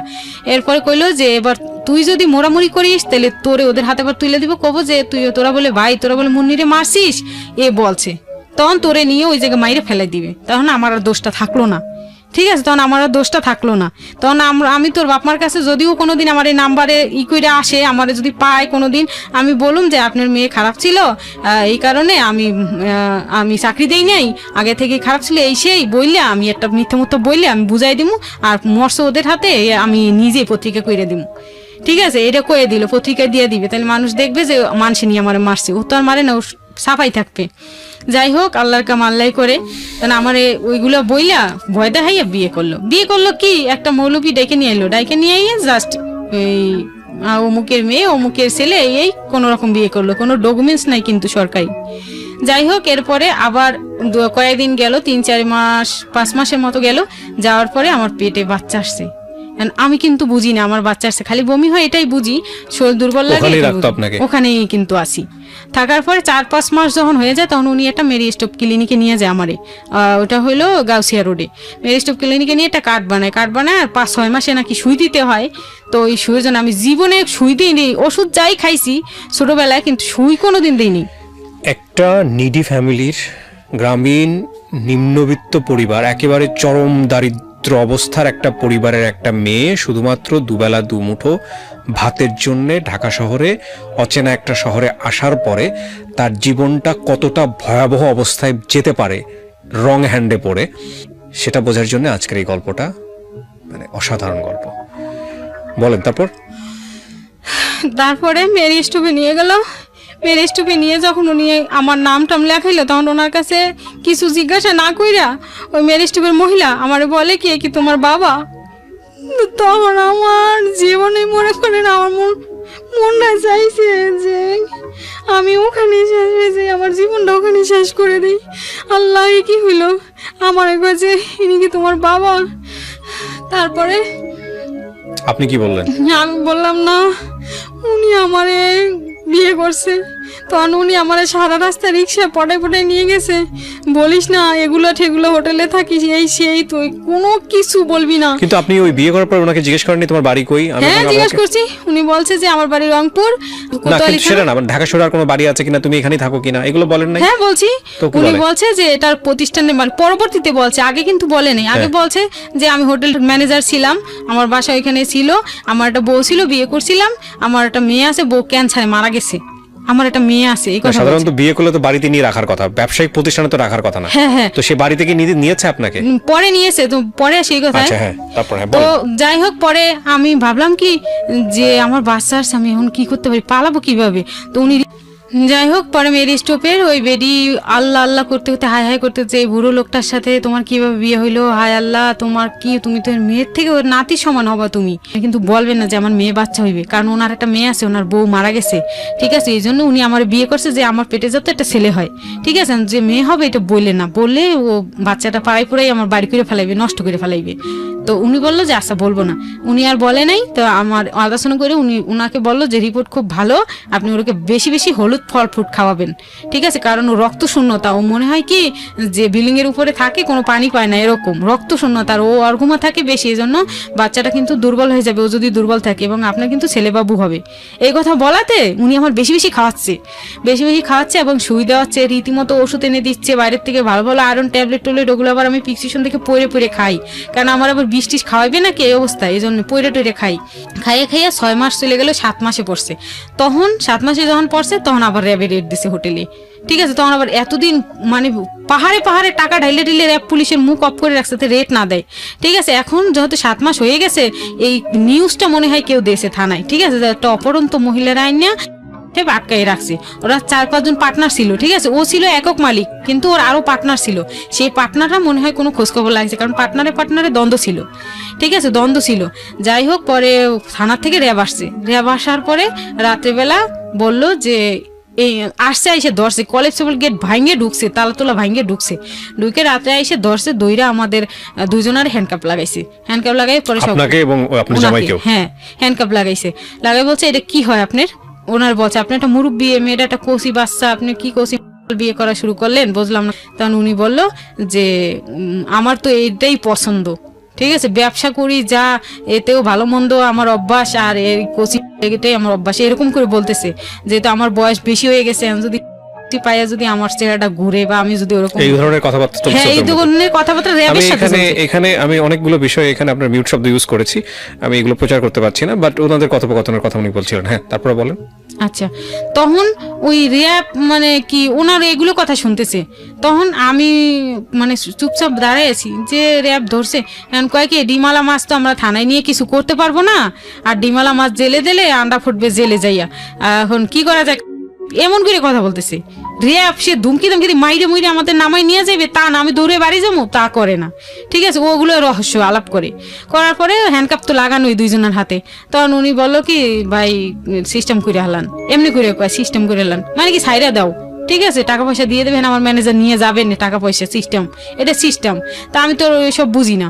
এরপরে দেখলাম রুমে দিল হ্যান্ডকাপ খুইলা দিল, পরে আবার আমার রুমে নিয়ে গেলো এবং ওনার বললো যেহেতু বিয়ে করছেন, বিয়ে কি কাবিন আছে, উনি কয় না কাবিন নাই, কাবিন করে দেবো, তবে ওরে মুসলমান বানানোর শর্তে আমি ওরে বিয়ে করছি, আর আমার যে আগের বউ সে বেঁচে নাই, ক্যান্সারে মারা গেছে, স্যার আপনারা জানেন না, আমার মেয়ে আছে, মেয়েটা এনে ওরে দিলেও পালতে পারবে, আর ও যেহেতু হিন্দু সম্প্রদায়ের মেয়ে, ও যেহেতু মুসলমান হয়েছে ইচ্ছাকৃত, ওরে জিজ্ঞাসা করে দেখেন ও স্বেচ্ছায় মুসলমান হয়েছে, এবং ও নামাজ পড়ে 5 ওয়াক্ত, কোরআন হাদিস সবই পারে, তো আমি ওরে বাসা নিয়েই রাখবো। আমি চেষ্টাও করছিলাম বাসা নেওয়ার জন্য, কিন্তু ওরে দেখবে কে, ওর ফ্যামিলির থেকে তো কেউ আসবে না, আমার ফ্যামিলির থেকেও কেউ আসে ওরে দেখার মতো নাই, আমি নিজে যাতে দেখতে পারি এজন্যই ওরে হোটেলে রাখা। তারপরে বললো যে এভাবে হোটেলে বই বাচ্চা হইলে এটা কিন্তু ভালো বাচ্চা হইবে না, বাসায় নেন, আর যেহেতু মেয়েটা 5 ওয়াক্ত নামাজ পড়ে পর্দাশীল, বাসা নেন। তখন আমার নিয়ে আমার জন্য স্টাফ দিয়ে কামরাঙ্গীরচর রসুলবাগ একটা বাসা ভাড়া নিল, 1200 টাকা রুম ভাড়া, ওখানে ভাড়া নিল। আমার সব জিনিসপাতি ওই বাসারে দিয়ে নিউ মার্কেট থেকে কেনাইলো, আর হোটেলের থেকে খাট বিছনা টিছনা হোটেলের থেকে নিয়ে গেল, নিয়ে আমার ওখানে নিয়ে কোনো রকম রাখার পর তখন 7 মাস চলতেছে, যখন রাইখা আমারে 4 জন কিন্তু আমার পিছনে লাগাইছে, বা স্টাফ 2 জন, স্টাফের বউ 2 জন, তারাও কামরাঙ্গীরচর বাসা ভাড়া থাকে, আমার বাসা দোতলায়, এদের বাসা নিচতলায়, কাছাকাছি, যাতে এরা আমার সবসময় পর্যবেক্ষণ দেখে রাখতে পারে। তা এরা সবসময় একজনের পর একজন আমার ঘরে থাকতোই, ঠিক আছে, কেউ কোনো সময় যাইতো না বাসার থেকে। তারপরে একদিন বাসার বউ আসছে, ওনার সাথে জিন ছিল, ঠিক আছে, জিন ছিল, আমি তো আর বুঝিনি ওনার জিনে ধরছে, উনি হাও মাও কাউ করতেছে শুয়ে, আমি সুযোগ পাইছি, ওই সুযোগে কয়টা টাকা নিয়ে দৌড়ে যে মায়ের ফোন দিছি, বাড়িতে ফোন দিছি, ফোন দিয়ে আমি তো মায়ের আবার কখন ডাকমু কার জন্য কথা বলতে পারবো না, মিজান ভাইয়ের কাছে সব বলছি যে ভাই আমার মা যদি আসে বলবেন যে আমি এই জায়গা আছি কামরাঙ্গীর রসুলবাগে, আমার নিয়ে বাসা ভাড়া দিয়ে দিয়েছে আর আমার সর্বনাশ হয়ে গেছে, আমার মারে বলবেন যে সে যেন ঢাকা চলে আসে, বা ওই যে লোকের নাম্বার দিছিলাম ওই লোকে আমার বিয়ে করছে, ওই লোকে আমার পেটে বাচ্চা দিয়েছে, আমার এই অবস্থা, আমার মারে কিন্তু ঢাকাইতে করবেন, নাইলে ওই লোকের হাত পা ধরে হোক কাইন্দে কাইতে হোক ফোন করে যেন নরম করে, তারপর ওই লোকের মাধ্যমে যেন আসে, তাইলে আমি আর মার খাবো না। এবার বলে দিছি পরে মিজান ভাই ওই আমার মার কাছে যাই সাইকেল চালাই বাড়ি যাই, আমার মার কাছে সব কইছে বাইঙ্গা কইছে, পর তো আমার মায় কাইন্দে কাইতে ও এর মধ্যে আবার ফাঁকে 2বার আমাদের বাড়িতে টাকা পাঠাইছে, একবার 10,000 টাকা পাঠাইছে আর একবার 4,000 না 5,000 টাকা পাঠাইছে আমাদের বাড়িতে। এখন আমার মা বাবা খাইয়ে পইরে মোটামুটি ভালো আছে, ওরাও স্কুলে যাইতেছে ভাই বোন, আর ওই এর থেকে কিছু টাকা আমার মার কাছে আসে, আমার মা ওই টাকা দিয়ে টিকিট কাটতে হালাইছে ঢাকা আসার জন্য, ঠিক আছে, নাইলে আমার মা তো টাকাও জোগাড় করতে পারতো না, আসতে পারতো না, ওই টাকা দিয়ে টিকিট কাটতে হালাইছে। এরপরে আমার মা ওনার ফোন দিয়ে ওই মিজানের নাম্বার দিয়ে, তখন টাকা আছে হাতে 500 টাকা খরচ করে ওনার কাছে কথা 10 টাকা মিনিট অনেক কথা কইছে আমার মা, কাইন্দে দেখেন আমার বাচ্চার সন্তান, ঠিক আছে আপনি বিয়ে করছেন, বাচ্চা জন্ম দিয়েছেন, মুসলমান বানাইছেন, সমস্যা নাই, উনি বলছে এই কথা মার কাছে, ঠিক আছে, যে আমি ও মুসলমান হয়ে গেছে, ওরে দেখার আপনাকে দরকার নেই, আসা লাগবে না ঢাকা, ওরে দেখতে গেলে পরে দেখেন, এখন আসা লাগবে না। তখন বলছে যে সমস্যা কি বাবা, আপনি কোন, আপনি আমার বাবার মতো কোন, আপনার মা নেই, আমি আপনার মায়ের মতো, আমার মা কইছে কোন যে সমস্যাটা কি। তখন উনি ভাঙ্গিয়ে কইছে যে ও মুসলমান হয়ে গেছে, ওরে আমি বিয়ে দিয়ে দিছি এক জায়গায়, নিজে বিয়ে করছে এটা কয় না, বিয়ে দিয়ে দিছি এক জায়গায়, ওর বেবি হবে, ও আছে বাসায় আছে অন্য জায়গা, আপনি এখন আসা লাগবে না, পরে করবেন আসবেন। তখন আমি যে ফোন দিছি এটা অফ রাখছে বলে নেই।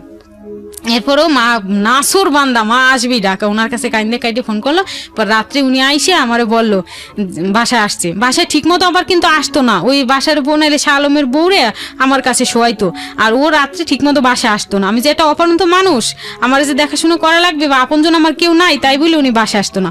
উনি কিন্তু হোটেলে আবার আর একটা বেডিরে ধুইরা সেই বেডিরে দিয়ে 3 তলা খাওয়ার হোটেল করছে, আবার একটা ছোটোখাটো ওইটা চালায়, হোটেলটা চালায়, উনি রান্না বান্না করে ওই বেডি দিয়ে ওই বেডি নিয়ে শুয়ে থাকে রাত্রি, ঠিক আছে, ওই বেডি নিয়ে পিয়ে ওর পেটেও কিন্তু আস্তে আস্তে পর্যায়ক্রমে বাচ্চা আসছিল। তো তার ওই কথা পরে আসি, তো ওই মেয়ে নিয়ে থাকে, আমার কাছে আর আসে না, শুধু বাজার পাঠায়, ওই বাসার দিয়ে শালমরে দিয়ে শুধু বাজার পাঠায়। তা আমি খাইয়ে দাইয়ে ভালো আছি, আর মাঝে মাঝে যেদিন আসে আমার বাসায় এই বড় ব্যাগ বইরে চাল নিয়ে আসে, চাল বাজার টাজার নিয়ে আসে, তার ভিতরে টাকা গামছায় বাইন্দে পোটলা টাকা নিয়ে আসে বাসায়। তা আমি সেই টাকা রাত বইরা বান্ডিল করি, ঠিক আছে, রাত বইরা বান্ডিল করি।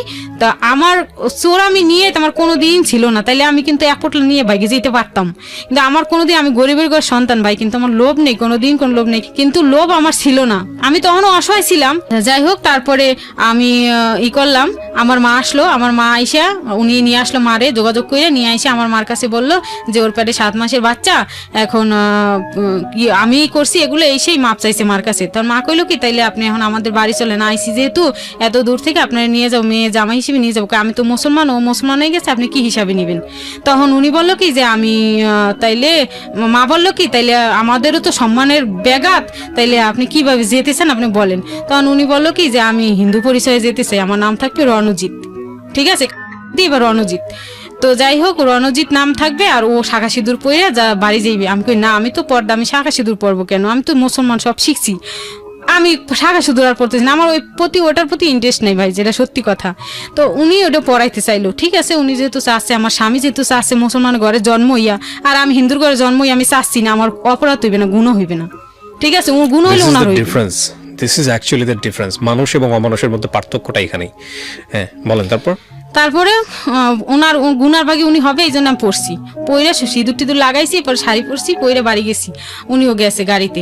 যাওয়ার পরে আমাদের তো অনেক ফ্যামিলি খারাপ অবস্থা, তখন আমরা নতুন বাড়িতে গেছে, নতুন বাড়ি কোনো রকম মাটি কাইটে কোনো রকম একটু মানে বাবা ছোট বাইরে তখন 8 পর্যন্ত পড়ছে, ও আর আমার বাবা দুইজনে একসাথে পানের বরে কাজ করে, ও বাবার হাত ধরে পানের বরে কাজ করতে শিখছে।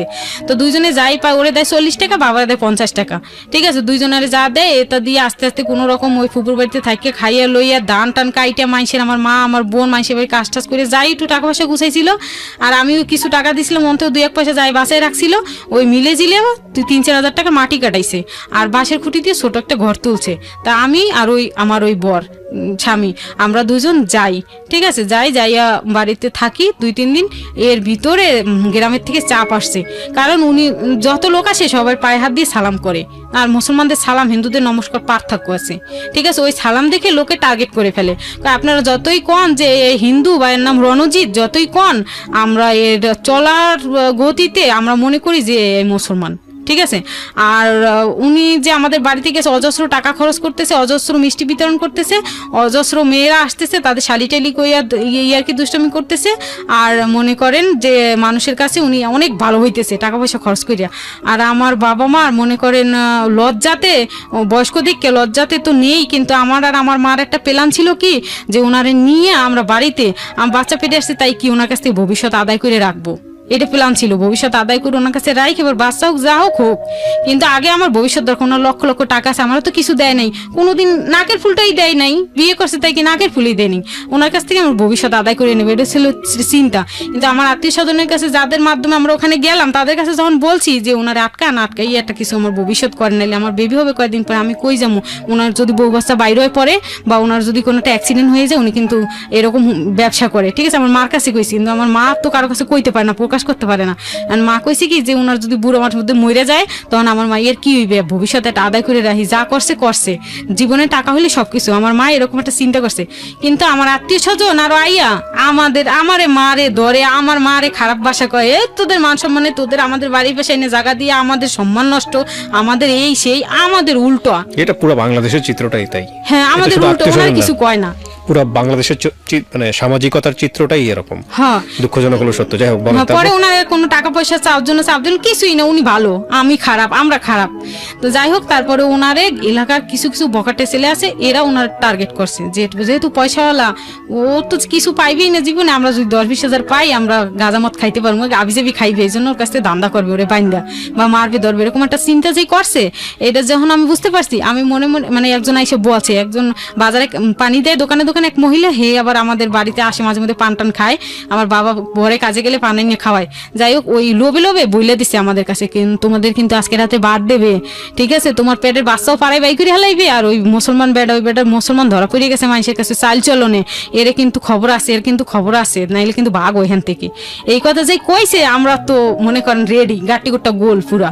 এরপরে সবকিছু গোল টোল করে গাটি সন্ধ্যার পরে আস্তে আস্তে দুইজনে বেরিয়ে গেছি। তখন আমার বাপে শুধু কান্না করে রাতে বুঝাই দিছে আমারে, বাবারে তুমি মুসলমান হও আর যাই হও, আমার বাচ্চাটা, আমার মেয়েটারে কিন্তু একটু ভালোভাবে দেখে রাখো, আমার মেয়েটা সর্বনাশ করছো বাবা, আমার আরো 2টা সন্তান আছে, তুমি আমার মেয়েটারে ভালো না, আমার মেয়েটারে কিন্তু বাঁচিয়ে দেখে রেখো, আমার মেয়েটা ভবিষ্যৎ করে দিই, এটা বলে হাতে হাতে দিয়ে দিছে আমারে।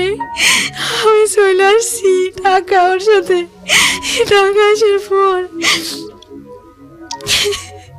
6 মাস গেছে, 7 মাস গেছে, 8 মাস, 9 মাসের সময় আমার জ্বর আইছে। জ্বর আসার পরে আমার মারে ফোন করছি কি, মা তুমি ওই জ্যোৎস্নারে দাও, ছোট বোনটা ওরে দাও আমার কাছে, নাইলে তুমি আসো, আমি অনেক অসুস্থ, মানুষের ডাকছে আমার সেবা করার জন্য, আমার সেবা করে না। ওর ভিতরে ও আবার এই টাকাগুলো বান্ডিল করে যে রাখে আমার দিয়া, ওই নিয়ে আমার রংপুর পাঠাইবে, আর ওই আর দুজনের একজন আমার সাথে যাইবে, আমার বাড়ি চিনতে দিবে না।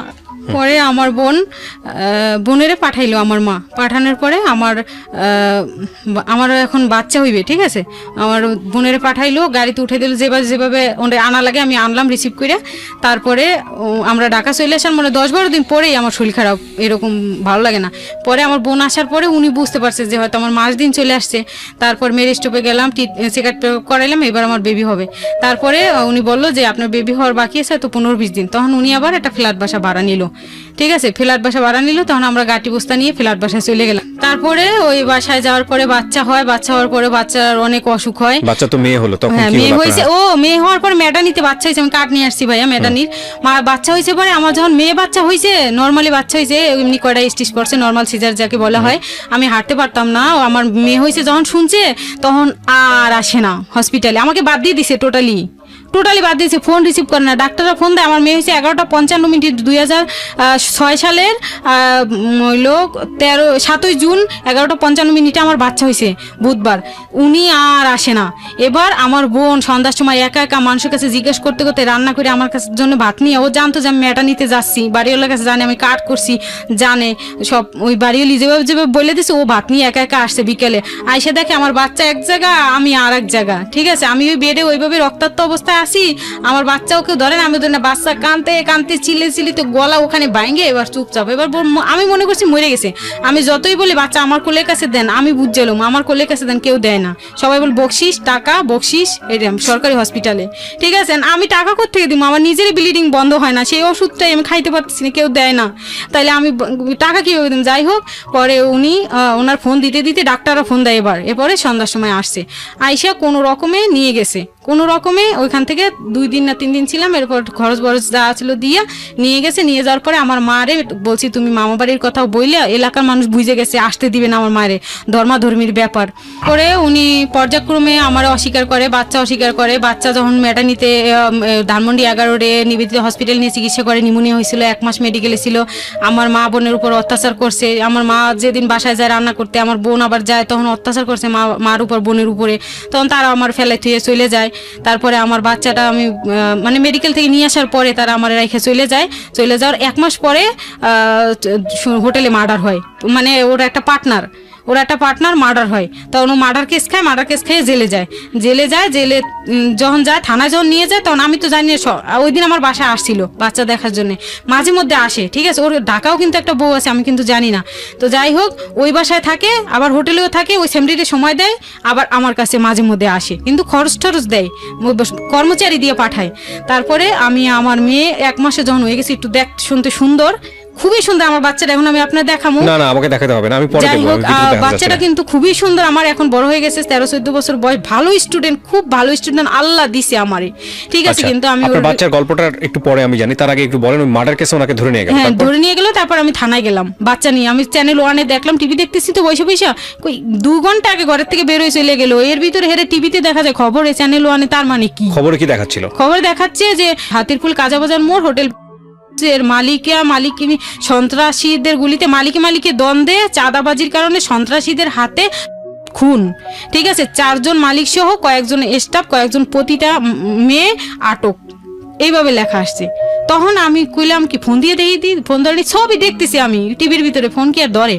ফোন দিছি, বারবার ফোন দিই, ফোন ধরে না। তখন আমার কাছে মোবাইল দিছিল বাচ্চার খোঁজ খবর নেওয়ার জন্য। বাচ্চা দেখতে শুনতে সুন্দর, এখন একটু আসে বাসায়, খরচ টরচ দেয়। আগে তো মেয়ে মানে দেখতেই পারতো না। ওকে, তারপর যাই হোক, পরে আমি গেছি থানায়, বাচ্চা কোলে নিয়ে, তেনা দিয়ে পেঁচায় কোলে নিয়ে থানায় গেছি। যায়া দেখি কি থানায়, ওরে আল্লাহ, 3-4 জন বউ তার থানায়, 3-4 জন বউ মনে করেন। প্রথম আপনারা সবাই গেছেন আর কি? সবাই, হ্যাঁ, চ্যানেলে দেখা দেখির পরে সব এক জায়গা হইলাম। হওয়ার পরে যখন জানা জানি, এই জন্যই বলি জীবন আসলে নাটকের চেয়েও নাটকীয়। এটা কি সিনেমা? এই সিনেমা তো এটা, যাই হোক, নো কমেন্টস। ওকে, তারপর কি হলো? তারপরে হলো ও দেখা দেখি হয়ে গেল। এবার উনি হতভম্ব গেছে, আমার এই হিন্দুর বাচ্চা তুই কেন থানায় আসলি, এই মানে আমার বাজে ধরনের গালাগালি। হ্যান্ডকাপ সহকারে আমার গালাগালি করতেছে, আমার মারতে আসছে লকআপের ভিতর থেকে। আমি কেন আসলে, মানে আমারই ওর আরো বউরা দেখে ফেলছে, এখন ওর ঝামেলা বাইতে যাইবে, গ্যাঞ্জাম। আমিও তো দেখে ফেলছি, কয় আব্বু, কয় আব্বু, কয় আব্বু। আমার বাচ্চা তো আব্বু কইতে পারে না, কিন্তু চেহারা, ওর চেহারা, আমার বাচ্চার চেহারা একদম জেরক্স কপি। ইন্ডিয়াতে যেটা বলে, বাংলাদেশে যেটা বলে কার্বন কপি। ঠিক আছে, ওর চেহারা আর আমার বাচ্চার চেহারা। যাই হোক, তারপরে বাচ্চা, ওখানে আরো বাচ্চা ছিল, হ্যাঁ। ওই বাচ্চারা আব্বুটাকে, আমার বাচ্চা যখন নিয়ে গেছি সবাইকে এ দিয়ের মতো চেহারা। পুলিশেরা পর্যন্ত কয় এ যে হোটেলে আটকা ছিল সেই মেয়েটা না, সেই মেয়েটার এই বাচ্চা হয়েছে। আল্লাহ, এদি বাপের চেহারা সব পাইছে, সবাই এই কথা বলে। ঠিক আছে, তখন আমি লজ্জাতে আর নাই, আমি কান্নাকাটি করে সতীন মদিন দেখছি, কান্নাকাটি কইরা আমি বাসায় চলে এসেছি। আপনি ওখানে 5 জন, আপনি সহ 5 জন? আমি সহ 5 জন। ওই মেয়েটার বিয়ে করেনি, হোটেলে যেটা রান্নাঘরে যেটা আছে, ওইটা বিয়ে করেনি। আমার মতো ধরে নিয়ে আসছে। ওর পেটেও তখন 2 মাসের না 3 মাসের বাচ্চা। আল্লাহু আকবার। ওকে, তারপরে আমি আমার মেয়েকে নিয়ে আমি রিক্সায় উঠে আবার বাসায় চলে আসি। বলে তোর বাজার করে সব আমি পাঠাই দিম, তুই আইলি কেন? আমি কই আমি এরকম একটা খবর দেখছি, আমি আসবো না? আমার জানতে হবে না যে আপনার আসলে কি এসব কি দেখলাম কি বা কিছু আমার জানতে হবে না? এটা ধানমন্ডি থানাতে। ধানমন্ডি থানাতে। জি। তারপরে আপনি জাস্ট টিভি করেও দেখতে পারেন, কথাগুলো কিন্তু অরিজিনাল, সব কথা সত্য, এবং আপনার ইনভেস্টিগেশন করলে আমার কোনো আপত্তি নেই, সমস্ত কথা আমার সত্য, এবং আমি মন খুলে আজকে বলতে আসছি ভাই। বলেন আপনি, সমস্যা নেই। মন খুলে বলতে আসছি, আমার বলার কোনো জায়গা নেই ভাই। আজকে 15 বছর আমি কারো কাছে বলতে পারি না, তাই আমি সারা দুনিয়া, সারা বিশ্বের দর্শকের কাছে পর্যন্ত আমি এটা দেখে যে বলতে চাই, আমার কষ্টের কথাগুলো সবাই যেন একটু মনোযোগ দিয়ে শোনে।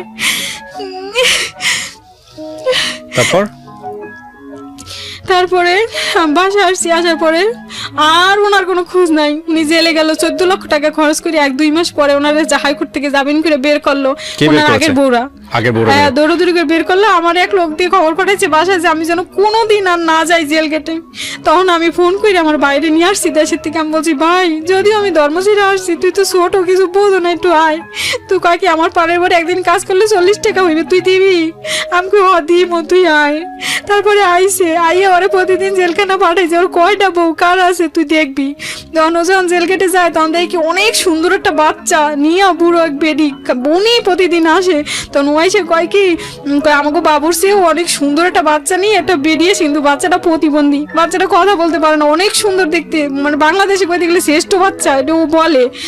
পরে আমি একদিন পলাই গেলাম আমার মেয়ের নিয়ে, যাই দিই অনেক সুন্দর একটা বাচ্চা, একটা বেডির বুড়ো একটা বেডি, ওইটা বলে ওর ঘরের কাজের বুয়া ছিল, ওরে বিয়ে করছে বুড়ো কালে, গার্মেন্টসের মেয়েদের বডি চেক করতো, ওই বেডির বিয়ে করে এক বাচ্চা হয়েছে, ঠিক আছে, ও প্রতিবন্ধী। যাই হোক, এরপরে শুনি বাড়িতে 2 বউ 2 ঘরে 4 বাচ্চা, ঠিক আছে, এগুলো সব শুনলাম। শোনার পরে আমি ওই ছোট বাচ্চা নিয়ে 1 মাস দেখি, 2 মাস দেখি, 3 মাস দেখি, আমার বাসা বাড়ার পর বাসা বাড়া জমে যাচ্ছে, কেউ তো আমার দেখার নাই, চাইরানা দেওয়ার নাই।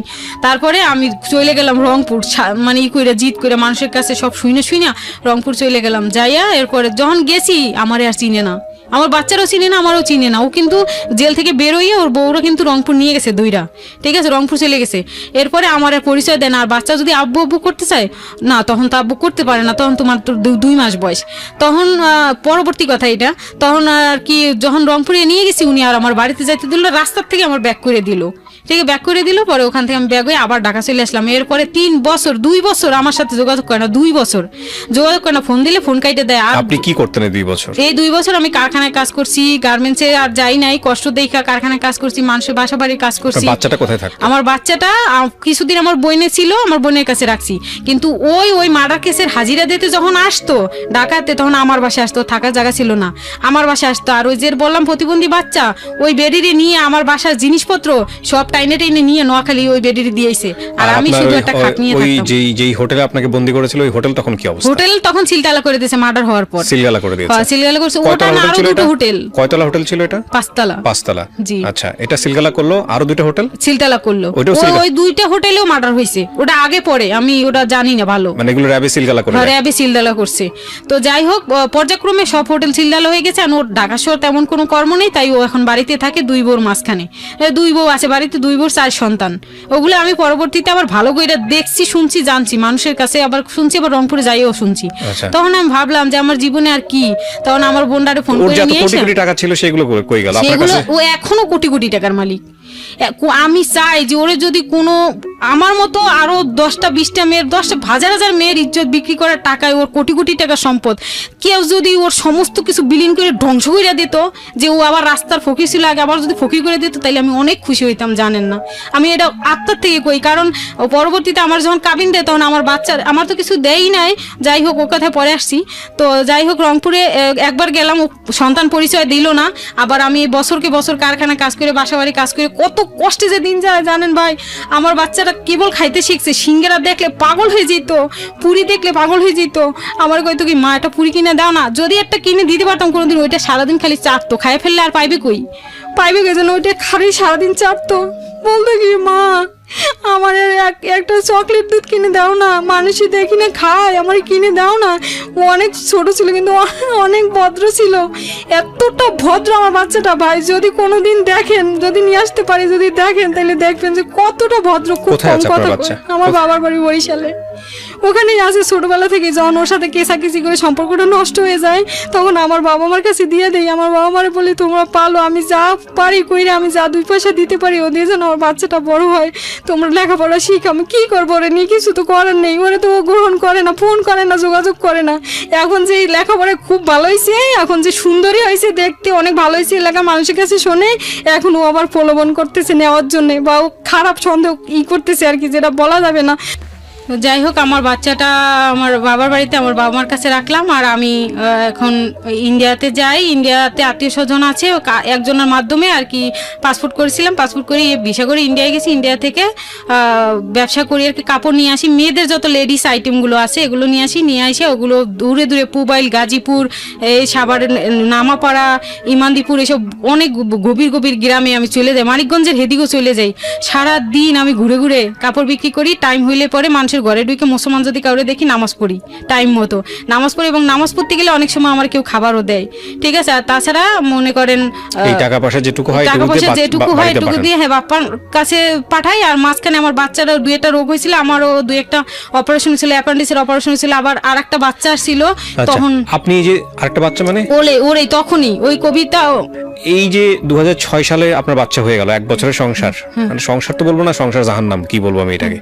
তো এরপরে তো আপনার প্রায় 14 বছর যাবত আপনি আর বিয়ে শাদী করেছেন? বিয়ে শাদী যাকেই করতে যাই বা যদি এরকম কেউ অফার দেয়, সেও আবার ওই একই ওগুলো যখন আস্তে আস্তে ধাপে ধাপে শুনতে চায় তখন আস্তে আস্তে আমি ভাবি যে আমার বাচ্চাটা মুসলমান, আমি যদি এটা মুসলমান ছেলে, ভালো ছেলে পাইতাম, বিয়ে করে যদি সংসার করতে পারতাম, তাইলে আমার বাচ্চাটা মুসলমান থাকতো। বা ওরে তখন হিন্দু ধর্ম শিখতেছে, আমার বাবার বাড়ি থাকতেছে, ছোটবেলা থেকে হিন্দু ধর্ম শিখতেছে, লেখাপড়া অনেক ভালো, কিন্তু ওর তো জাহান্নাম হবে, কারণ ওর আগে জন্ম নিবন্ধন কাগজ বানাইছি সেটা মুসলমান নাম দিয়ে, নাম পরিচয় দিয়া। এখন যেহেতু আমাদের বাড়িতে রাখছি, এখন আমার বাবা মা হিন্দু নাম পরিচয় দিয়ে মুসলমান ধর্মটাই উঠাইতেছে, নাম পরিচয় দিয়ে রঞ্জিত, ওই যে আগে নাম প্রকাশ করছিল বাবা যাই এলাকায়, সেই রঞ্জিত নাম দিয়ে জন্ম নিবন্ধন কাগজ বানায় তারপর ওই স্কুলে ভর্তি। ওকে আপনি রাখতে পারেন না আপনার কাছে? কিভাবে রাখবো ভাই, আমি যা কামাই করি, আমি এই অসুখে মসুখে অপারেশনে আমি 2-3 লাখ টাকা ঋণের মধ্যে পড়ে গেছি। সেই ঋণের কিস্তিও দেই, বাচ্চারাও খাওয়াই, আবার বাসা ভাড়া দেওয়া লাগে 2500 টাকা, নিজের পেট আছে ভাইয়া, গাড়ি ঘোড়া চলি, বাসের ভাড়া আছে। আমার ইন্ডিয়াতে যাই, আমি এই ব্যবসা করি, আমার কিছুই পোষায় না। আমি পার্লারের কাজ জানি, আমি এটা দোকান করতে পারতেছি না, এটা পার্লার দিতে পারতেছি না। আরও 2 অপারেশন কইরা নানান অসুখ হয়েছিল, 2-3 লাখ টাকা আরও ঋণ হয়ে গেছি। এখন আমার বাচ্চারা আমি সময় দিতে পারতেছি না। আমার বাচ্চাটা ইয়াং, এখন উঠতি বয়স, আমার মতো আমার বাচ্চাটার জীবনটা শেষ হয়ে যাচ্ছে, যেটা মানে কি আমি বলতে পারতেছি না কষ্টের কথাগুলো।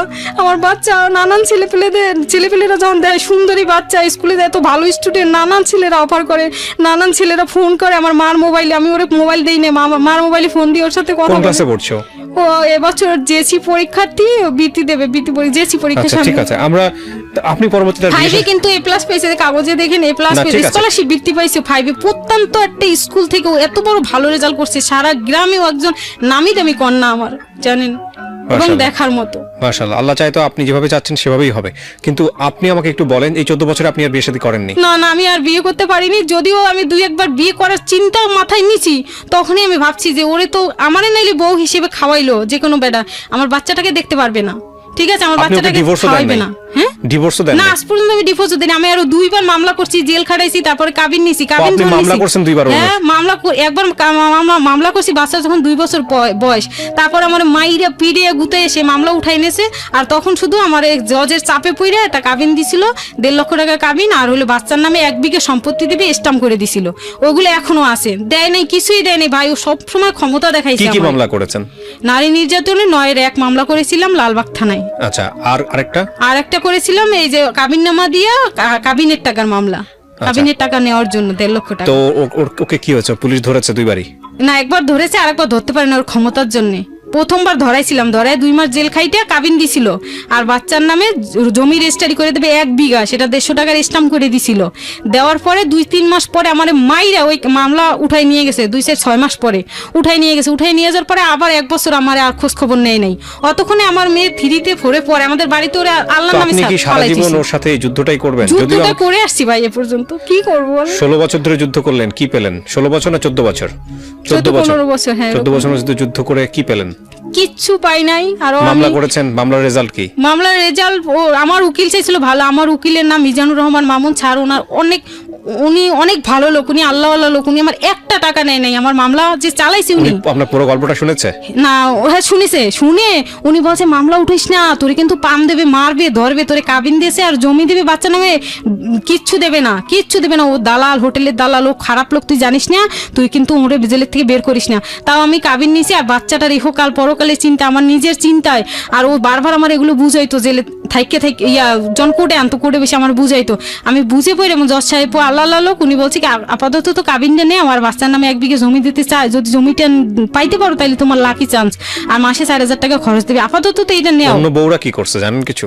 অন্য বউরা তো কিছুই করেনি, মামলা 2টা বাড়িতে থাকে, আর একটা ভাইগে গেছে, বাচ্চা হওয়ার পর একটা ভাইগে গেছে, আর ওই যে মেয়েটা হোটেলে বাচ্চা ছিল, ওরে আমি ওই এর পটায় বুঝে ঠুঝে 20,000 টাকা দেওয়াইছিলাম, ওই টাকা 20,000 লই ওই মেয়ে চলে গেছিল, ওইটা একটা আমি ভালো কাজ করছিলাম, মেয়েটার জীবনটা নষ্ট হয়নি। আর ওই বউরা পরবর্তীতে আমারে আর গ্রহণ করে নেয় না, আমি বাড়িতে এরপরও 2-3 বার গেছি, কিন্তু আমার মায়ের পিঠটা আমার খেদাই দেয়, আমার বাচ্চাটা রাখতে চায়, কারণ এক বেডির 2 পোলা, ওর মাইয়া নেই, ও আমার মেয়েটা রাখতে চায়, আর এক বেডির 2 মাইয়া, ওর পোলা নেই, 2 ঘরে 2 বউ, এরা এস্টাবলিশড অবস্থায় আছে, কোটি কোটি টাকার মালিক এখনো পর্যন্ত, 2-3টা বাড়ি ওর এখনো, কিন্তু ওর 2টা বড় বড় মেয়ে ছিল, ওদের উপরও অত্যাধিক অত্যাচার করছে, টর্চার করছে। এখন যদি আমার মেয়েরে নিতেছে, আমি কি দিব? আমি কি বোকা মা? আমার জীবনে যা করছে তার থেকে আমার মেয়ের জীবন আরো বেশি করবে, আমার মেয়েরে যে সব আমি খারাপ এখানে খারাপ শুধু মেসেজ দেখে। শুধু একটা কথা আমি বলতে চাই, সেটা হচ্ছে this is very non investigated show. যে কারণে আপনারা দেখবেন যে ওনার গল্পে যে মানুষটিকে নিয়ে এত কথা, সেই মানুষটির এবং ওনার পরিচয় আমরা রিভিল করিনি, ওনাকে আমরা যেভাবে এখানে প্রেজেন্ট করেছি সেটাও এক ধরনের গোপন রাখাই। এবং শুধু তাই নয়, উনি যাকে নিয়ে যেসব প্রতিষ্ঠানের নাম এখানে উচ্চারণ করেছেন, যেই সব যতগুলো প্রতিষ্ঠান এসছে, আশেপাশে যত নাম আছে, সমস্ত কিছু আমরা মিউট করে দিয়েছি। আমাদের জায়গাটা থেকে আমাদের যতগুলো জীবন গল্প আমরা এখানে উপস্থাপন করি, আমাদের উদ্দেশ্য থাকে যিনি এসে গল্পটা বলছেন তাকে নিয়ে আলোচনা নয়, তাকে নিয়ে সমালোচনা নয়, তার জীবন থেকে আমরা যেন কোনো শিক্ষা নিতে পারি সেই জায়গাটিতে। আমরা আজকে 2টো জিনিস মাথায় রাখলাম। 1 নম্বর হচ্ছে, গ্রামের অতি নিম্নবিত্ত পরিবারের একটা মেয়ে, সে কতটা ইনসিকিউর হতে পারে ঢাকা শহরে জীবন জীবিকার জন্য আসলে, রং হ্যান্ডে পড়লে কি পরিমাণ ইনসিকিউর হতে পারে, পুরো জীবনটা তার শেষ হয়ে যায়। শুধু জীবন শেষ হয় না, সামাজিকতা শেষ হয়, এবং পুরো জীবনটা একটা জাহান্নাম হয়ে যায়। সুতরাং এটা কত কত ভয়ানক। সো সেই জায়গাটা থেকে কোনো মেয়েকে ঢাকা শহরে যে কোনো জায়গায়, গার্মেন্টসে হোক বা অন্য কোনো জায়গাতে যদি আপনারা দিতে চান, পরিবার থেকে, অভিভাবকের জায়গা থেকে শতভাগ নিশ্চিত না হয়ে মেয়ে কোথায় যাচ্ছে, মেয়েকে প্রপারলি কোনো অফিসে দিতে পারতেছেন কিনা, ভালো করে অবজার্ভ করে এখানে তার গাইড কে থাকতেছে, অভিভাবক কে থাকতেছে, এগুলো নিশ্চিত না হয়ে, মেয়ে কি ছেলে সমস্ত ক্ষেত্রে অভিভাবকের দায়িত্ব হচ্ছে এটা এনশিওর করা। এটা অবশ্যই করবেন 1। আর 2 নাম্বার হচ্ছে যে উনি আজকে এখানে এসেছেন, সেটা আসলে ওনার একটা উদ্দেশ্য আছে। উদ্দেশ্যটা আমি একটু ইলাবোরেট করি। ওনার যে সন্তানটা, ওনার সন্তানটাকে উনি কাছে রেখে মানুষ করতে চায়, কারণ উনি চায় যে ওনার সন্তানটা যাতে করে, উনি একজন আল্লাহওয়ালা মানুষ, উনি ইসলাম ধর্মে